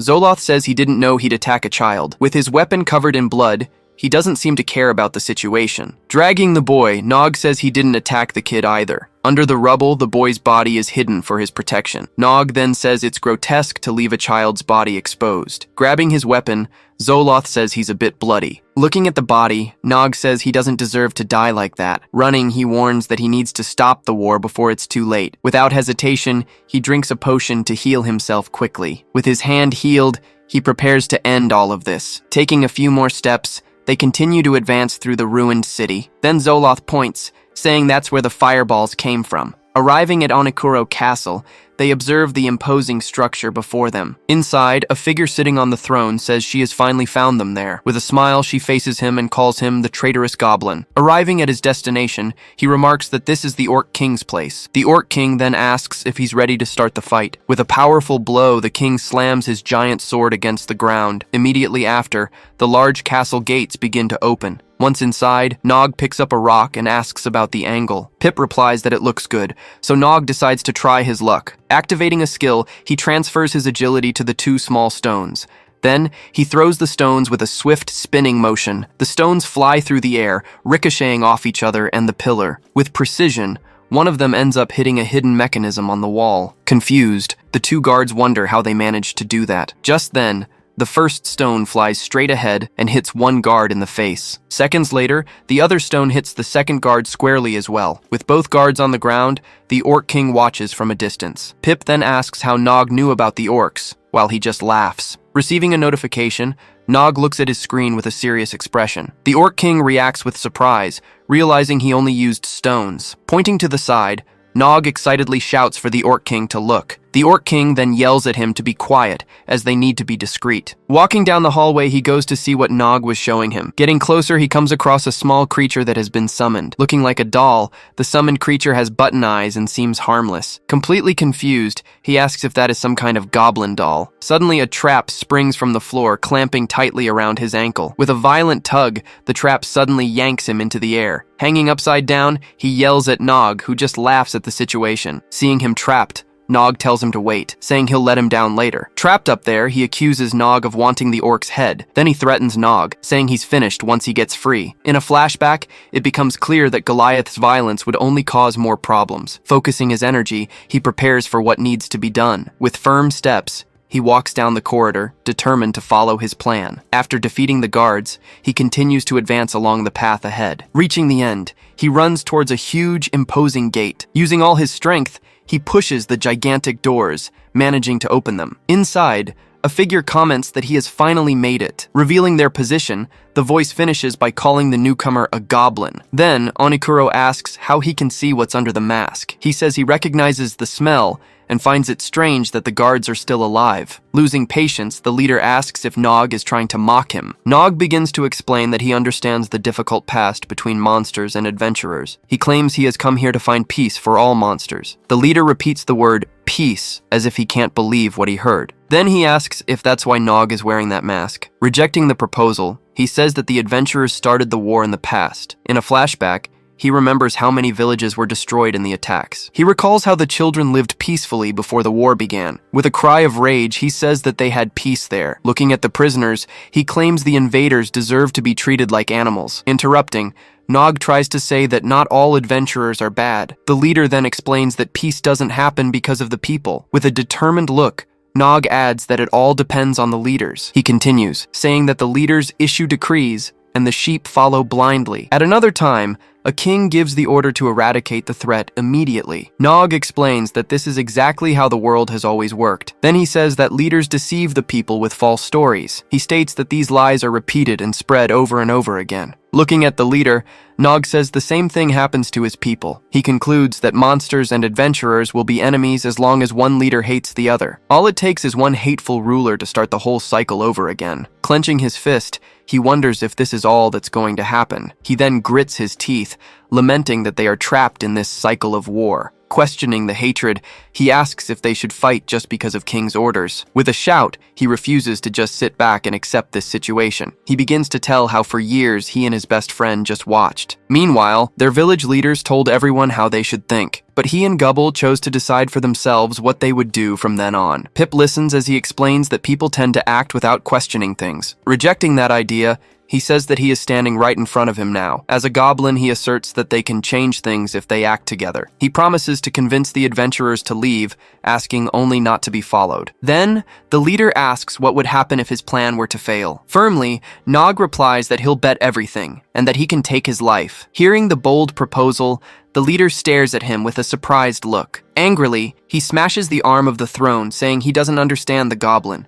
He says that Nog should hate the orcs and the adventurers too. Unable to understand, the leader asks why he would do such a thing. At that, he rises from his throne, pulling the broken armrest away. Shouting, he questions why Nog is willing to risk his life for his enemies. Taking off his mask, Nog replies that the answer is simple, because he is not an enemy. The leader is shocked to see a goblin wanting to break the cycle of hatred.